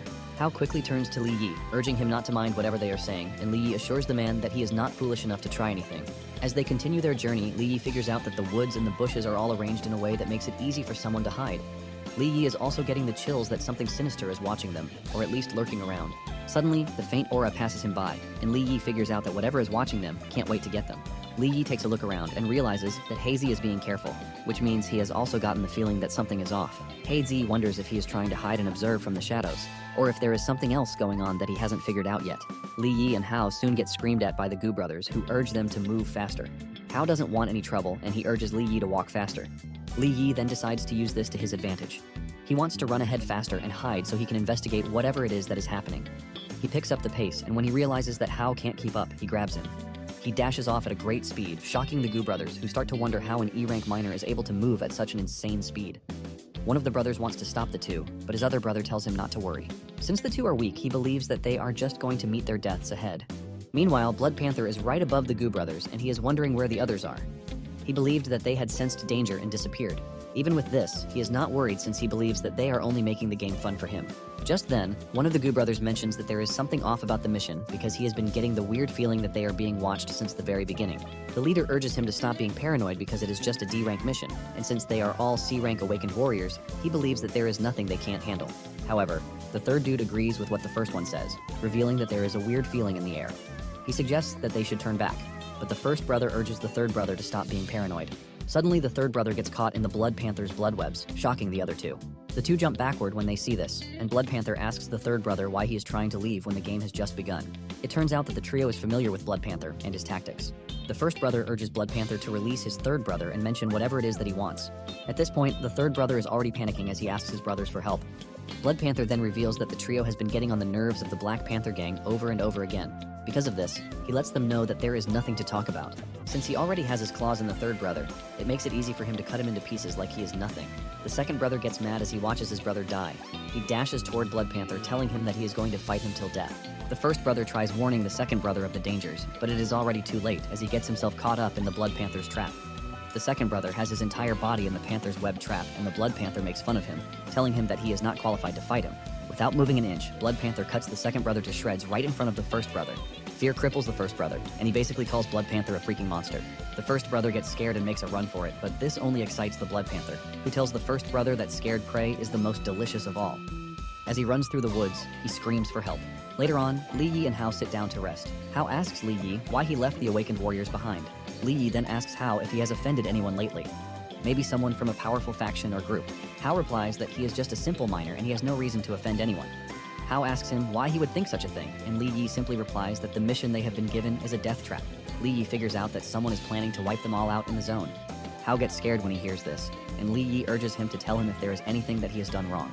While the two are discussing, the first Gu brother reaches their location, breathing heavily like a cheetah. The first brother gets mad that Li Yi knew that something was off from the start and he didn't say anything. He blames Li Yi for his brother's deaths. Li Yi then stands up to look cooler before dissing Gu and saying he is not completely useless. Li Yi is glad that Gu was able to lead him straight to the enemy before he died. The first brother is confused by this, and he asks Li Yi what he means. Li Yi repeats himself, telling Gu that he is about to die. Suddenly, Gu feels Blood Panther's web all over him, leaving him shocked because he didn't know when it all happened. Blood Panther is excited that Li Yi is an interesting person for a random miner. Li Yi immediately activates his ultimate Shadow Eye as he prepares to engage the deadly Blood Panther. When Hao senses the incoming danger, he begs Black Panther to let them live, mentioning that they are just random miners who have never crossed him. Blood Panther admits that Hao has never crossed him, and he never would have been on his target list if he had not allowed something to slip out of his mouth when he was drunk some days ago. Apparently, Blood Panther is C-rank awakened, but his technique to manipulate blood makes him dangerous. Hao begs Blood Panther, assuring him that he is going to take his secret to the grave. He lets Blood Panther know that he will never tell anyone about what happened. Blood Panther smiles evilly, telling Hao that there is one truth that he believes in. Li Yi immediately figures out that Blood Panther is about to do something crazy. He screams at Hao to watch himself, but he can't react in time and he gets hit in the shoulder with Blood Panther's blood spike. Blood Panther reveals that the only thing he believes to be the truth is that the dead don't talk. Li Yi is pissed and whips out 2 daggers to go after Blood Panther. Blood Panther admits that he never thought Li Yi would have some insane skills since he is just a regular miner. He finally understands how he was able to take down Zhou. Li Yi finds himself getting webbed over by Blood Panther's blood. Just as he is about to reach Blood Panther, he swings his hand so hard that he plans to decapitate Li Yi, but he manages to jump out of the way in time. Blood Panther doesn't hold back as he continues the hunt, telling Li Yi that he is ready to send him to the afterlife since he is so eager to go there. Realizing that Blood Panther is coming at him with very serious intentions to kill, Li Yi activates the Shadow Enhancement. He manages to block some of Blood Panther's attacks, but most of them get through, leaving Li Yi in disbelief. He can't believe that even with his Shadow Enhancement on, he can't block Blood Panther's attacks. Blood Panther gets the edge when he notices that Li Yi is zoned out. Blood Panther smacks him so hard that he gets sent into a tree. Hao screams Li Yi's name to check if he is fine, but Li Yi urges Hao to stay back. Li Yi figures out that he can't win by getting close to Blood Panther, and the only solution to the problem is to change his tactics. Blood Panther assures Li Yi and Hao that they have nothing to worry about because they are definitely dying that very day. Li Yi then activates his ultimate Shadow Eye, and he combines it with the Shadow Morph to produce daggers. Li Yi then launches them at Blood Panther, who just stands there unbothered, asking Li Yi if that is all he has to offer. Li Yi replies that he still has more in the bank. He leaps into the air and dives straight for Blood Panther. Blood Panther smiles when he sees this, admitting that Li Yi has loads of tactics for a regular miner. However, Blood Panther is way above his league. He swings his hands in preparation to finish Li Yi off, but this is when the ground beside him cracks open, and one of the Gu brothers appears like the Elastic Man. He wraps himself around Blood Panther, telling him to die, but Blood Panther is not surprised because he already knew he was around. He was only waiting to see when the dude would make his move. Blood Panther then tells the dude that his power is a weakness because he is fighting the wrong opponent. He reminds the Gu dude that close combat is his strength and domain. The dude realizes his mistake, but it was already too late, and Blood Panther skewers him into pieces using his blood skill. Li Yi cannot believe that a C-rank awakened was easily taken out. He puts 2 and 2 together and realizes that he is way weaker than the C-rank, who just got killed.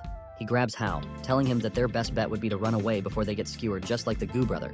Blood Panther laughs when he realizes that the two are trying to run away, and he lets them know that there is no room for escape. Li Yi and Hao manage to get to a safe distance, and Li Yi tends to his wounds. He tells Hao that he needs to check out his wounds first. He wants them to wait till nightfall before he finds a way out for them. Hao then suggests that Li Yi leave him behind because trying to drag him along will only slow him down. Li Yi then asks the man what he did and why the Blood Panther is so determined to terminate him. Hao takes a deep breath before finally revealing that he has somehow gotten the truth about his parents' death. Li Yi hears this and immediately goes into overdrive, asking Hao to repeat what he just said. Li Yi grabs Hao, asking him if he knows anything about the truth. Hao mentions that he didn't know at first, but now that the Blood Panther is after him, it is basically confirmed what he knows. Hao reveals that before the accident that took his parents from him, his father had suspected that a dude from the NG group, Kui Shi Hao, was conducting experiments in the mining area. It was a few days after this suspicion that his parents died in the mining accident, and they were framed for stealing the ore. Li Yi holds on to Hao, asking him why he didn't say anything back then. Hao confesses that he was scared because he was just a regular miner who didn't want to lose his job since he had a family to support. Li Yi is disgusted by this, and he mentions that Hao stood by while his parents were suffering from injustice. Hao lets Li Yi know that he was dying of guilt too, which was why he had too many drinks and ended up drunk. In the process, he complained to someone, which is why he has found himself in this dire position that he is in. Before he can say anything else, Blood Panther's webs latch onto him and grab him. Just before Blood Panther cuts him into shreds, Hao begs Li Yi to forgive him and not to hold a grudge against him. After he kills Hao, Blood Panther laughs evilly, saying he has finally realized why Li Yi looked familiar. He figures out that Li Yi is the son of the C rank who died in the accident. Since this is the case, Blood Panther decides that it would be best if he sends him to join his dead parents in the afterlife. Li Yi is already pissed, and he doesn't hold back as the two of them charge at each other. The two unleash their attacks at each other, but Li Yi's hands get cut. Blood Panther makes fun of Li Yi, asking him how he felt as his flesh and blood scattered everywhere. Li Yi gets cut all over, but he lets Blood Panther know that his blood web is not actually invincible. Li Yi whips out the greatsword because he has a plan. He has already figured out that whenever Blood Panther attacks, he becomes vulnerable. Li Yi uses this to his advantage and swings his sword so hard that he almost catches Blood Panther. Blood Panther is forced to step back when he realizes that he has been cut. Blood Panther is hurt, and he admits that Li Yi is ruthless for allowing himself to get hurt, just so he can land his own hit. Li Yi falls to his knees as he breathes heavily. A portion of his shoulder is missing, and he starts to wonder if he has reached his limit. When Blood Panther realizes that Li Yi is struggling to get up, he smiles, telling Li Yi that he already had him on his toes. Blood Panther admits that he would definitely have died in his hands if he weren't an E-rank awakened. Blood Panther grabs Li Yi with his blood webs and hangs him up while taunting him. Just then, Blood Panther notices that Li Yi is tweaking his eyes, and he laughs at him, asking him if he is trying to kill him with his eyes. Blood Panther tells Li Yi that he is only more excited to kill Li Yi. To punish Li Yi further, Blood Panther decides to tell him a secret. Blood Panther mentions that Hao was half right with his suspicions. However, Li Yi's parents didn't die in the mining accident. Blood Panther reveals the grim truth, and this is the fact that his parents died at his hands. Li Yi hears this, and his facial expression immediately switches up. But this is what Blood Panther wants, and he decides to add more fuel to the fire. He tells Li Yi that his father had the same look as him when he killed his mother. Blood Panther says the dude just watched while he cut his wife into pieces. Blood Panther soon gets the crazy part of Li Yi that he wants when he realizes that his threads are being burned away. All of his threads get burned out, and a dark purple aura swirls around Li Yi's body. With this aura, Shadow is standing behind Li Yi, and Li Yi promises Blood Panther that he is dead meat. Shadow is impressed with the latest development. He confirms his suspicion that Li Yi can actually use hatred to stimulate the shadow energy running through his body. Because of the sudden enhancement burning through his body, the system is forced to make some corrections, and by the time the correction is done, Li Yi is upgraded to a C rank awakened. Li Yi also awakened a new skill called Shadow Jaunt. With this skill, his body can slip into any shadow and emerge from any other connected shadow. When Blood Panther sees that all of Li Yi's injuries are gone, he starts to wonder if the kid has healing powers too. Blood Panther is not scared, as he believes that Li Yi is only struggling because he is on the brink of death. He unleashes his blood webs at Li Yi, but Li Yi remains cool in the face of adversity, smiling at Blood Panther's choice of words to call him prey. Suddenly, Li Yi appears behind Blood Panther using his new skill, Shadow Jaunt. Blood Panther hears Li Yi's voice echoing behind him, telling him that he is the prey. Blood Panther is gripped with fear as he starts to question how Li Yi's strength was able to grow so much in a short space of time. Blood Panther admits that Li Yi's speed is quite impressive. However, he thinks Li Yi's speed is not enough to kill him. He swings his hands very hard trying to decapitate Li Yi while his guard is down, but Li Yi easily dodges the strike. Li Yi then leaps into the air and unleashes a wave of dagger swarms on the Blood Panther. Blood Panther smiles, telling Li Yi that the move is pretty useless against him. However, Li Yi has another plan up his sleeve. It turns out that he can also teleport using thrown weapons. Li Yi teleports to one of the daggers flying toward Blood Panther, cutting the distance between them before he can even react. Blood Panther is shocked to see this, wondering what sort of power it is that Li Yi wields. Li Yi tries to hit Blood Panther on the head, but his blood webs block the attack. Blood Panther laughs at Li Yi, telling him that his attack is pretty useless because it can't even break his defense. Li Yi then tells Blood Panther he wasn't trying to break his defense in the first place. Before Blood Panther knows what is happening, Li Yi has appeared behind him. Li Yi tells Blood Panther that he has no way of handling both defense and offense at the same time. This is simply because the speed at which he controls his blood webs can't keep up with his reaction speed. Li Yi mentions that this is basically Blood Panther's weakness. Before Blood Panther knows it, Li Yi has delivered several deadly cuts to his body. Blood Panther coughs up blood while declaring that it is impossible for Li Yi to defeat him. Blood Panther crashes to the ground while wondering how he is able to lose to a lowly miner. Instead of finishing him off, Li Yi asks him about the mining accident since he wants to know the truth about everything that happened. Blood Panther thinks Li Yi is joking around, and he tries to trash talk his mother, but this causes him to immediately lose his left arm. Blood Panther screams in pain as his arm falls to the ground. Li Yi lets Blood Panther know that he is running out of patience. Blood Panther then mentions that it was all Kui Shihao's doing. It turns out that Li Yi's father stumbled upon his experiment, and because Kui was afraid that the matter would be exposed, he had Blood Panther and his gang kill his parents. He then faked the mining accident to cover it all up. Li Yi's face lights up in anger, and Blood Panther continues by saying Kui Shihao is from the NG group. Blood Panther believes that Li Yi is scared when he hears the name. Blood Panther gets on his feet and starts boasting, telling Li Yi to let him go before he regrets his actions. However, he has not finished saying this when his head flies off his shoulders. Li Yi turns around, looking all cool and scary. He reveals his determination to kill every person who is involved in his parents' deaths. Later on, Li Yi heads to the NG group headquarters. He hides somewhere to watch Kui Shihao enter his vehicle while he is escorted by his men. Shadow lets Li Yi know that he is still no match for Kui, even though he has reached C rank. Shadow mentions that there is an A rank awakened nearby, and Li Yi says he is aware of this fact. Apparently the chairman of the group, Ning, is also in the car that Kui Shihao is entering. Li Yi assures Shadow that he is not stupid enough to make a move on Kui Shihao. In addition to this, he is not ready to completely trust Blood Panther's words. Li Yi is ready to investigate the entire thing by himself and determine if Kui Shihao is truly involved or if the entire group is behind what happened. Li Yi really wishes that Ning were not involved because he won't care if he is A rank or not. Li Yi let it be known that a debt of blood can only be repaid by blood, and this shows how determined and driven he is. Li Yi follows the car to a Black Panther gang's warehouse. Li Yi is confused as to why Kui Shihao will be visiting the gang's warehouse. Inside the warehouse, Kui asks Black Panther if Hao is dead. The dude reveals that Blood Panther is missing, and the gate that he infiltrated has also disappeared. Because of this, there is no confirmation as to whether Hao is dead or not. Kui is surprised to hear this. He is puzzled about the entire thing because Blood Panther is a C rank awakened. Black Panther believes that Blood Panther underestimated his opponent because among those he was supposed to kill were 4 C rank awakened warriors. There is a bunch of equipment in the warehouse that is covered by clothes, and Kui urges Black Panther to move them quickly to avoid delays. Kui reveals that the experiment is getting to the critical stage, so there can't be any room for mistakes. Black Panther asks Kui if the money is ready, and Kui urges him not to worry about the money. Meanwhile, Li Yi is hiding behind some containers, and he has finally figured out that Kui Shihao was truly involved. Suddenly, Black Panther gets the sense that they are being watched. He angrily unleashes a fire attack toward the containers, but before the attack hits, Li Yi disappears into the shadows. Kui is forced to ask Black Panther what the problem is. Black Panther stands there trying to understand if it was his imagination playing tricks on him, because he clearly felt a wave of killing intent some seconds ago. It turns out that Li Yi escaped behind another bunch of containers. He realizes how close he was to getting discovered.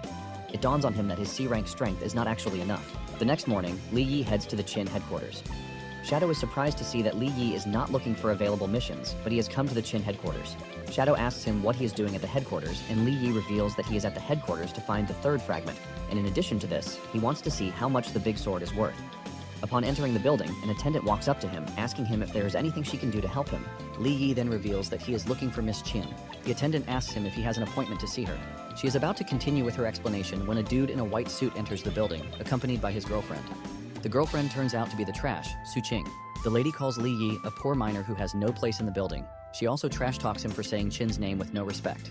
It turns out that the dude with her is also a member of the Qin family. The lady urges the dude to throw Li Yi out of the building.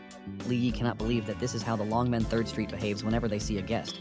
The rude girl makes fun of Li Yi, telling him that he is not worth the hospitality provided by the group. The Qin dude then adds that Li Yi is not worth being his dog.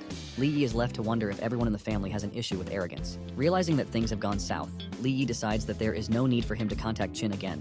With this, he turns around to leave, but the arrogant Qin dude decides to take things further. He orders his men to go after Li Yi, and just as they all charge toward him, he uses the Shadow Jaunt skill and disappears right in front of them. Li Yi appears right in front of the Qin dude and grabs him on the jaw. Su Qing starts trash talking again, demanding that Li Yi let the arrogant Qin go, or else the entire Qin family will not take things easy with him. Li Yi is tired of hearing the girl talk trash, and he throws the arrogant Qin at her. Qin falls on her, and they both crash to the ground.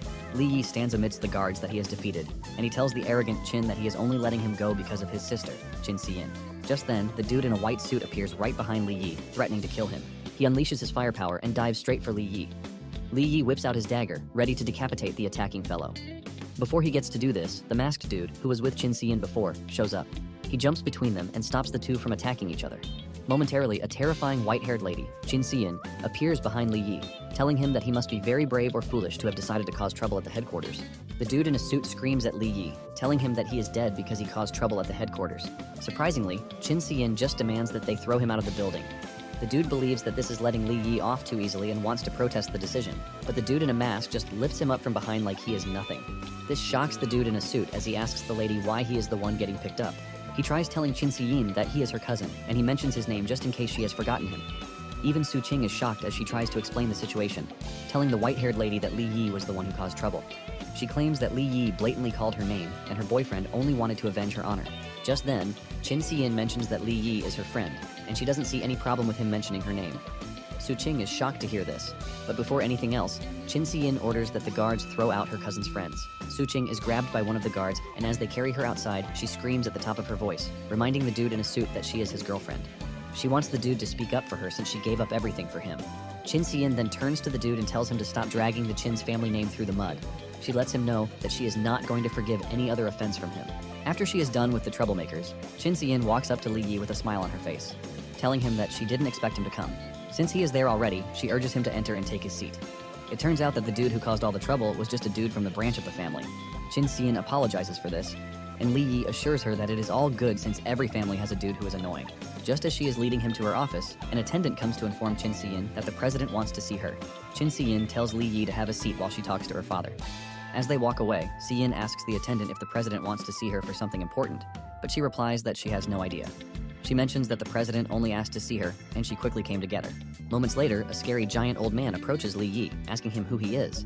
Li Yi puts his shadow eye to the task to know who the old man is. From the shadow eye analysis, he realizes that the old man is an A rank awakened and has 2 sets of skills up his sleeve. Li Yi is blown away by this, and he quickly smiles before telling the man that he is just a minor. Li Yi can feel the pressure coming from the man, and even the shadow enhancement is having difficulties blocking it. On the other hand, the man is impressed that his skill, the Eye of Deterrence, was not able to instill fear in Li Yi. The man refuses to believe that Li Yi is just a minor, and he unleashes his golden aura, letting off a whole lot of pressure. The pressure from the aura hits Li Yi, but thanks to his shadow enhancement, he is able to tank the hit. The man is surprised that Li Yi was able to withstand his blow because only a B rank at least would have been able to. The man wants to know more about Li Yi because he is definitely not a minor. He tells him to tell the truth because he would like to know his motive for getting close to Chin Si-in. He lets him know that he is going to be rough with him if he doesn't confess. Just then, Chin Si-in shows up and grabs the dude by his ear. It turns out that his name is Chin Xiaoshang, and he is also a member of the family. Chin Si-in screams at him, asking him if he doesn't have anything better to do with his time. Surprisingly, he is not just any member of the family, but Chin Si-in's father. Chin Si-in then drags her father out of the room by his ear, telling him not to disturb her friend again. Li Yi cannot believe that he just met with the president of Longmen 3rd Street. After the man is gone, Chin Si-in bows to Li Yi, apologizing to him and letting him know that her father has always been like that. He believes that anyone who gets close to his daughter has impure intentions. Li Yi is not offended as he understands that the man is just trying to protect his daughter from scumbags. Meanwhile, the president is still standing by the door, watching the two. He is so overprotective of his daughter that he is already thinking of things to do in case something goes wrong. Apparently, he had Chin Si-in very late in life, and he has been raising her for the past 16 years. But he is not about to watch and let someone just whisk his daughter away. Li Yi can literally hear everything the man is saying, and Chin Si-in screams at her father, telling him to get lost.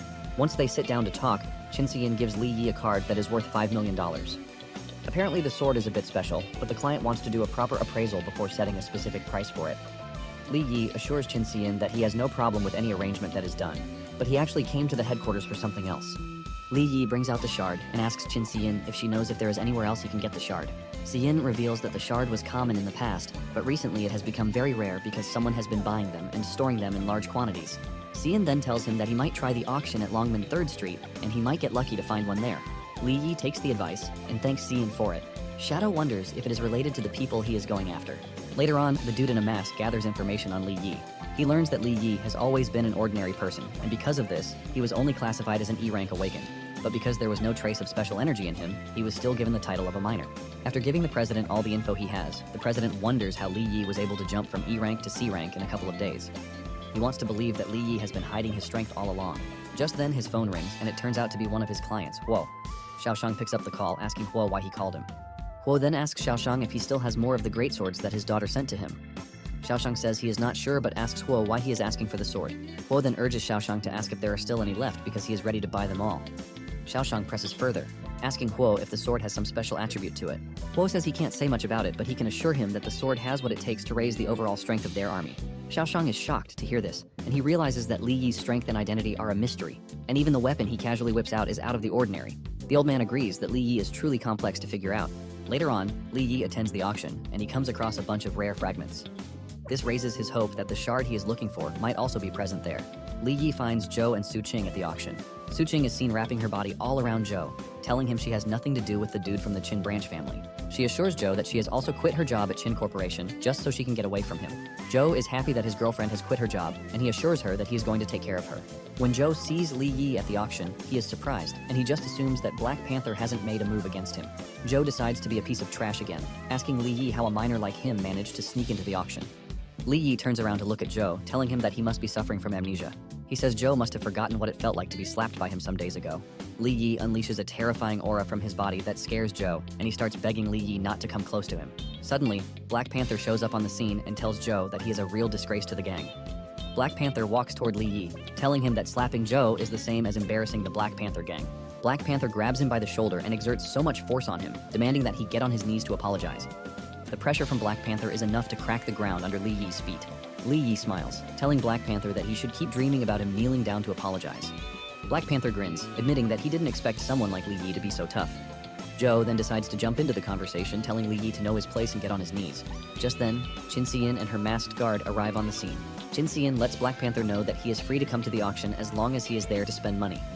However, if he tries to start a fight, the group will be ready to take him on. Black Panther laughs, and he takes his hand off Li Yi, telling Si-in that he will respect her for the day. Black Panther then calls Joe and his girlfriend to follow him.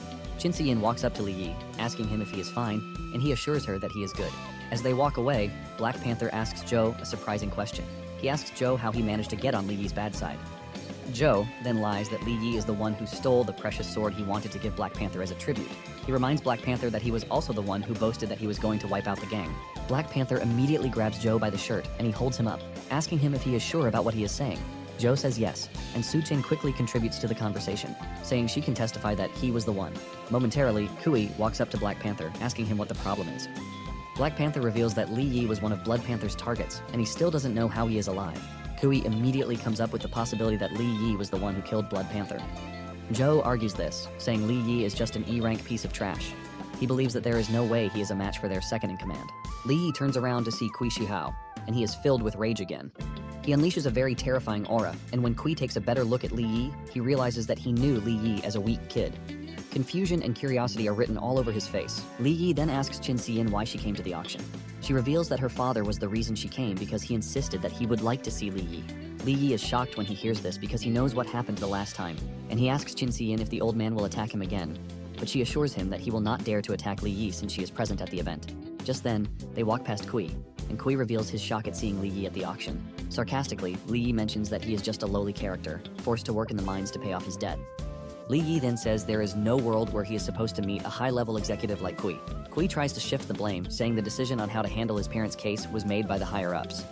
Kui claims that he wanted to help Li Yi, but he was basically powerless, and his opinions also did not matter. Li Yi then smiles, telling Kui that he has taken away all responsibility for things from himself. However, Li Yi says Kui knows in his heart what the truth is. Just before he finally walks away, Li Yi tells Kui that he has a message for him from Hao. He tells Kui that the truth will always come out and that no matter how many wicked things he does, he will always face retribution. Black Panther is pissed when he hears this, and he declares that Li Yi needs to be taught a lesson. However, Kui stops him from doing anything rash, reminding him that they are in Qin Shaoshang's territory and they can't do anything. However, Kui tells Black Panther to send someone to eliminate Li Yi, since he already knows the truth that they are desperately trying to hide. Black Panther acknowledges the order, assuring Kui that he is going to make arrangements for this immediately. Si-in then takes Li Yi to see her father. Meanwhile, the auction has started. Si-in assures Li Yi that she will let him know if there is anything that interests him at the auction. In the meantime, she urges Li Yi to have a chat with her father. After Chin Si-in is gone, Li Yi stares at the president and reveals that he is surprised that he has been summoned by him. Xiaoshang then goes straight to the point, asking Li Yi if he still has more of the weapons he gave to Si-in. Li Yi is shocked to see that Xiaoshang is particularly interested in the weapons that belong to the Entropic clan. Li Yi is ready to bring out as many weapons as he can, but he decides to hold some back to make sure that they stay rare and command more money. Li Yi tells Qin Shaoshang that he came across the weapon by chance, and he currently has 2 more of the weapons with him. Xiaoshang then makes Li Yi a crazy offer. He tells Li Yi that he is willing to give him 45 million yuan for the 3 weapons, and this includes the one he has previously given to them. Li Yi admits that 15 million per weapon is a good deal, but he reminds the president that weapons are a source of livelihood for people like him. Xiaoshang knows he is about to hear a change in price, and he asks Li Yi what price he is suggesting. Li Yi wastes no time, telling Xiaoshang that he wants 25 million yuan for each of the weapons.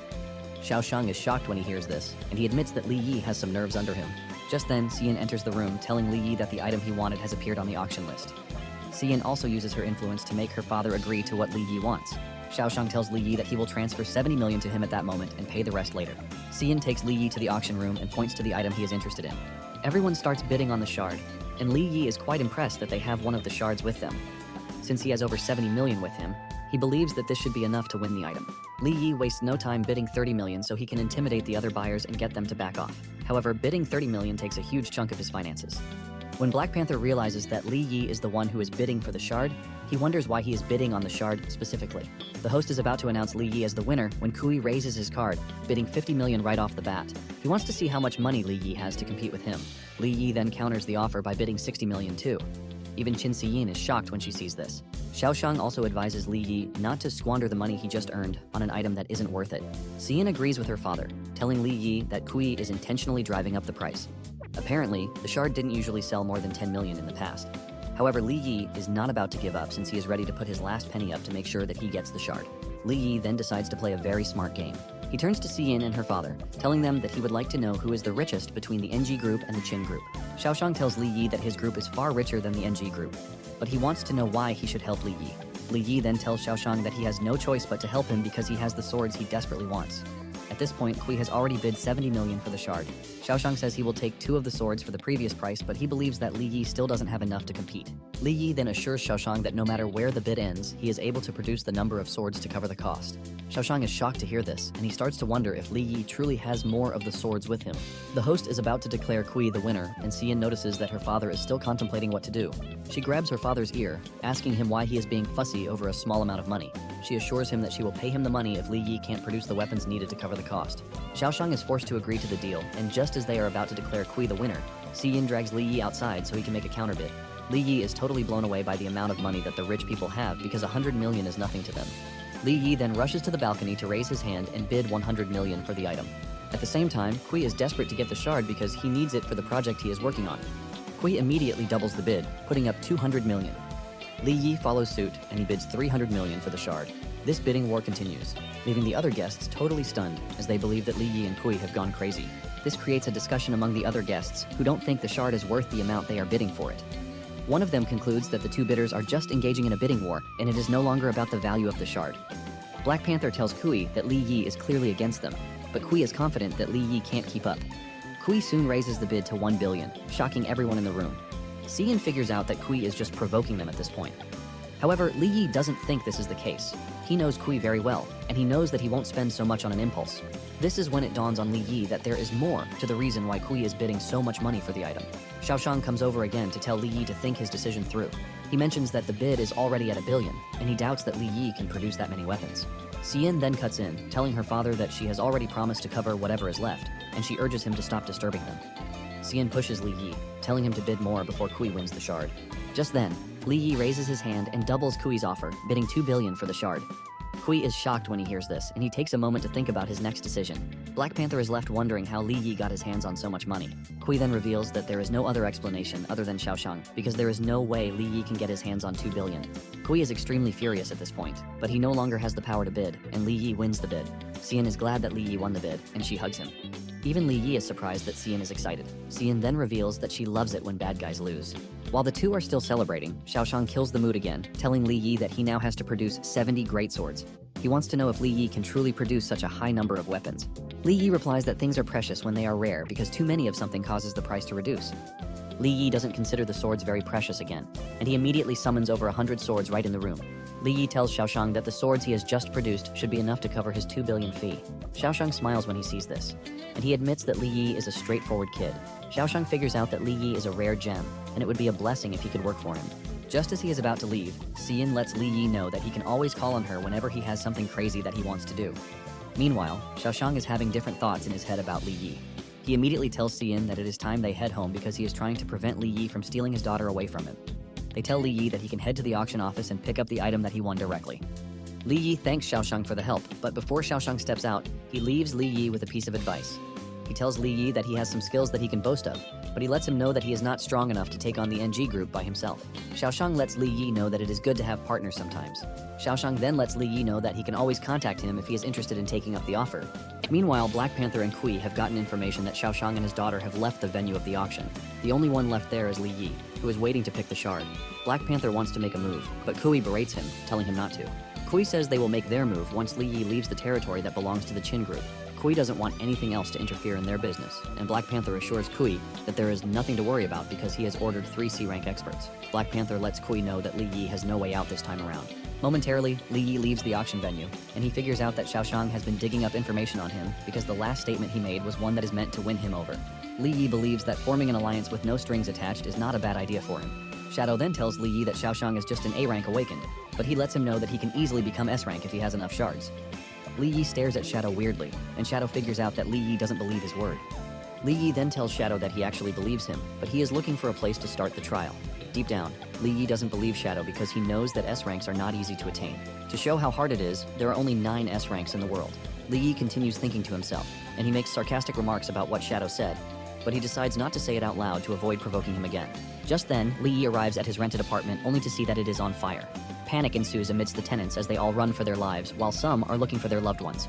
At the moment, Li Yi receives a call, telling him that the Black Panther gang is going to make a move on him. Li Yi then tells the caller that the gang has already made their move. Li Yi is advised to hide, but he says there is no need for this because he is going to handle the mess himself. Suddenly, 4 thugs appear before him, and the leader, Joe, suggests that Li Yi get down on his knees to beg for mercy because he might just be merciful and spare his life. Li Yi grins, saying that they have truly belittled him to have sent weaklings to engage him. Joe laughs, telling Li Yi that he genuinely wants to see how he plans to fight 3 C ranks. Li Yi then calls their attention to a missing detail. He asks them why they think Blood Panther couldn't kill him. The trio takes a step back when they hear this, and one of them points out that Li Yi is annoyingly confident. He wonders if Li Yi is truly hiding his strength. Joe tells the C ranks not to be scared because Li Yi is just a regular miner who doesn't have any combat ability. One of the C ranks then makes his move, and he charges toward Li Yi, aiming to finish him off from behind. However, Li Yi disappears before his sword can even hit. The dude's sword hits the ground, leaving him confused. Suddenly, Li Yi appears behind him, admitting that he is just a miner. Before the dude can react, Li Yi cuts him down. The other 2 are shocked when they see this since they didn't know when Li Yi disappeared and reappeared again. The 2 charge at Li Yi while Joe tries to make a run for it since he has seen the foresight of what is about to happen. Li Yi easily cuts down the 2 before they can even move, and he grabs Joe from behind. Li Yi berates Joe for getting scared of him when he is just a regular miner. Li Yi grabs him by the neck, holding him tightly while he screams, begging Li Yi to let go of his hand. Li Yi then throws Joe into his apartment, which is currently being razed by fire. Joe screams in pain as he is charred. Momentarily, Siyin and her masked guard show up on the scene. Siyin is exhausted and she holds Li Yi, asking him if he is fine. Li Yi assures Siyin that he is fine, and that he only had to deal with a few minor side characters. Siyin then asks him what he plans to do next. Li Yi lets Siyin know that he is going to strike back since Kui and his people were the ones to make the first move. Siyin assures Li Yi that she is going to help him. Li Yi is shocked, and he asks Siyin why she is helping him. Siyin reveals that she has been angry at the Black Panther gang for a long time, and since they have dared to attack her friend, she is willing to make a move. Siyin comes clean, telling Li Yi that he is one of the few friends that she has. Li Yi is not a kid, and he already knows where Siyin is going with her assistance, but he is also up for the game. Li Yi then suggests that they start with the Black Panther gang. Siyin then takes Li Yi to an apartment where he can stay while he finds a new place. She lets him know that most of the rooms are empty, so he is free to pick any that he wants. After hearing this, Li Yi turns to his right and walks to the room. He says he wants that room, but Siyin tries to stop him because he can't have it. The entire room is covered in girl stuff, indicating that it is a girl's room. It turns out that it is Siyin's room, and she didn't want Li Yi to see it out of fear that he would say it is too childish for the heiress of the Qin Corporation. Li Yi lets her know that it is normal for a girl to have all the things that are in the room. Li Yi assures her that she is much cuter when she is being a girl than when she is acting all cold and aloof to the outside world. Siyin almost bursts from blushing when she hears this because no one has ever called her cute before. Siyin tries to hide her red face, but she can't. Siyin then reveals that she is hungry, and Li Yi whips out some snacks from his storage space, telling her to manage it in the meantime. Siyin is blown away when she sees this, as she starts to wonder where Li Yi brought it from. Siyin says she has been wondering where Li Yi pulled the weapons from.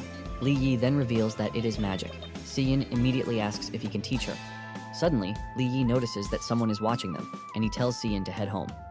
Siyin wonders why he is saying this, and Li Yi basically tells her that her father will eat him alive if she doesn't. Apparently, Xiaosheng is hiding in the bushes and watching them. When Siyin realizes this, she screams her father's name so loud it almost brings the walls down. After they are gone, Li Yi tells Shadow that the apartment is in Qin's territory, and no one should bother them in the meantime. It turns out that they now have 3 shards. There is one that they got from Ludan, one from Blood Panther, and then the last one is from the auction. Li Yi suggests that they kickstart the entire thing. He has always wondered what the connection is between the shards and the dimensional portals that appear out of thin air. Shadow then reveals that the shards are just a small part of the gate of the alternate prison. He then adds that all the portals in this world are related to the fragments of the gate of the alternate prison. The 2 then step into the gate. Li Yi is shocked that there are so many insectoids and beastmen inside the gate. Shadow reveals that they are all prisoners, and he explains that what they all call an alternate dimension is actually a massive interdimensional prison. The wind force in the area is so strong that Li Yi is finding it difficult to move.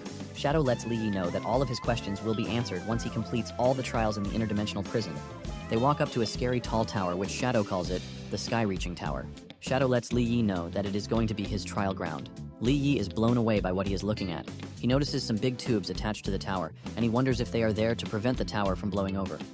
He concludes that the materials from the tower are the same as the swords, which means they are worth a lot of money. He is already imagining himself selling the items to Xiaosheng. Shadow can hear his thoughts, but he manages to control himself. As they step into the tower, Li Yi asks Shadow what the trial is. Shadow explains that the Sky-Reaching Tower has 6 floors in total, and with his current strength, Shadow says it will be considered a great feat if he manages to defeat the Shadow Wyvern on the first floor. Li Yi is surprised that Shadow is calling the Shadow Wyvern a dangerous opponent when he can't even feel a single pressure from it. All Li Yi can see is a little cute gecko that is sitting on its own and waiting for Mama to bring food. Li Yi laughs, saying if he attacks the gecko, it will basically mean he is bullying the weak. Surprisingly, Shadow tells him to continue laughing because he won't be laughing later. Li Yi then stretches his hand toward the supposedly cute gecko. But just as he is about to touch it, he senses a scary aura coming from it, and before he knows it, he is thrown backward by the aura and the terrifying transformation that follows. It turns out that the Shadow Wyvern is a C-rank beast with Shadow Enhancement. It has a 600% increase in its stats because of its enhancement. Li Yi is shocked when he realizes that the Wyvern has a 600% increase, and he starts wondering if he is using a pirated version of Shadow Enhancement because the Wyvern's own is 3 times his own. Shadow then tells Li Yi that he can't have the same numbers as his pets because his constitution is inferior to theirs. The Wyvern comes after Li Yi, but he manages to dodge the attack. He unleashes throwables at the Wyvern while saying a bigger body just means more blind spots. Li Yi's throwables do nothing to the Wyvern, leaving Li Yi to wonder just how strong its Shadow Enhancement defenses are. Shadow is surprised that Li Yi is holding back, even though he is no match for the Wyvern. Li Yi then activates his Shadow Enhancement. Shadow lets him know that failure to tame the Wyvern means he cannot complete the first floor's trial. Li Yi launches a series of attacks at the Wyvern, but none of them affect the Wyvern. Shadow notices that Li Yi's use of Shadow Enhancement is already refined, and because of this, he needs to ramp up the intensity for him. Shadow then gives the gecko an incentive. He tells the gecko that Li Yi is edible and that it is free to eat him. Li Yi cannot believe that Shadow just made life harder for him. The Wyvern gets more serious with Li Yi, and it lunges at him with the intention of consuming him. Li Yi barely escapes being eaten by the crazy gecko. He makes a run for it while the gecko chases him down. Li Yi teases Shadow, asking him why his gecko has gone all crazy. Shadow then says the gecko is a bit worn out, and it wants to eat Li Yi so that it can replenish its strength. Li Yi claims that the fight is not fair because the gecko is trying to bite him. Li Yi dashes around the room while the gecko aims to gulp him up. Li Yi then comes up with a very funny plan. Since the gecko is hungry, Li Yi has something for it. He launches a swarm of chicken legs at the gecko, and the gecko does well to grab one of the legs. While it is distracted by eating the chicken leg, Li Yi already has it in his grasp. Li Yi wraps his web around it and manages to restrain it. With this, Li Yi successfully restrained the wyvern, and he unlocked the access right to the next floor. Shadow cannot believe that Li Yi tricked his pet with food. The wyvern couldn't care less as it lies on the ground to enjoy its chicken. Li Yi also obtains binding and activation authority for the gate of the alternate prison. Li Yi is confused since he doesn't know what the binding and activation are for. Shadow explains that once he has enough energy, each fragment becomes a portal connected to the alternate prison. Li Yi puts it together that once he binds a fragment of the alternate prison gate, he can open a portal at will. Li Yi is surprised to have gotten such a reward just on the first floor. He figures out that the other floors will be filled with such good rewards. Shadow cannot believe that Li Yi is confident about clearing the first floor easily thanks to his tricks. Shadow decides that he will let Li Yi proceed to the next floor so he can punish him. Shadow tells Li Yi to proceed to the next floor, assuring him that the guards are not that strong. Li Yi can clearly see that Shadow is up to no good since he is clearly grinning like a madman. Li Yi figures out that the beast on the next floor will be no joke since the pet on the first floor is already a C-rank beast. Shadow then tells Li Yi to check it out before he makes his decision. They ride the elevator to the next floor, and Shadow assures him that it is not dangerous. Li Yi trusts Shadow and carelessly opens the door to the next floor to be met with a Thunder Serpent, which is a C-rank beast. As if this is not enough, there is also a Hydro Turtle and a Lava Monitor there. To make it worse, they are all C-rank beasts. Li Yi smiles, asking Shadow if the beasts are what he calls his servants. Without warning, the serpent dashes toward him at great speed. Li Yi barely escapes the snake's first strike. Li Yi wants to retreat but realizes that the entrance is sealed off. The snake then orders its comrades to make sure that they kill the intruder. Li Yi realizes how messed up the situation is, and he activates his Shadow Jaunt to try to escape, but just as he is reappearing, beasts are already waiting to take his head off. Li Yi taps into the Shadow Enhancement, and he heads straight for a separate room in the hall.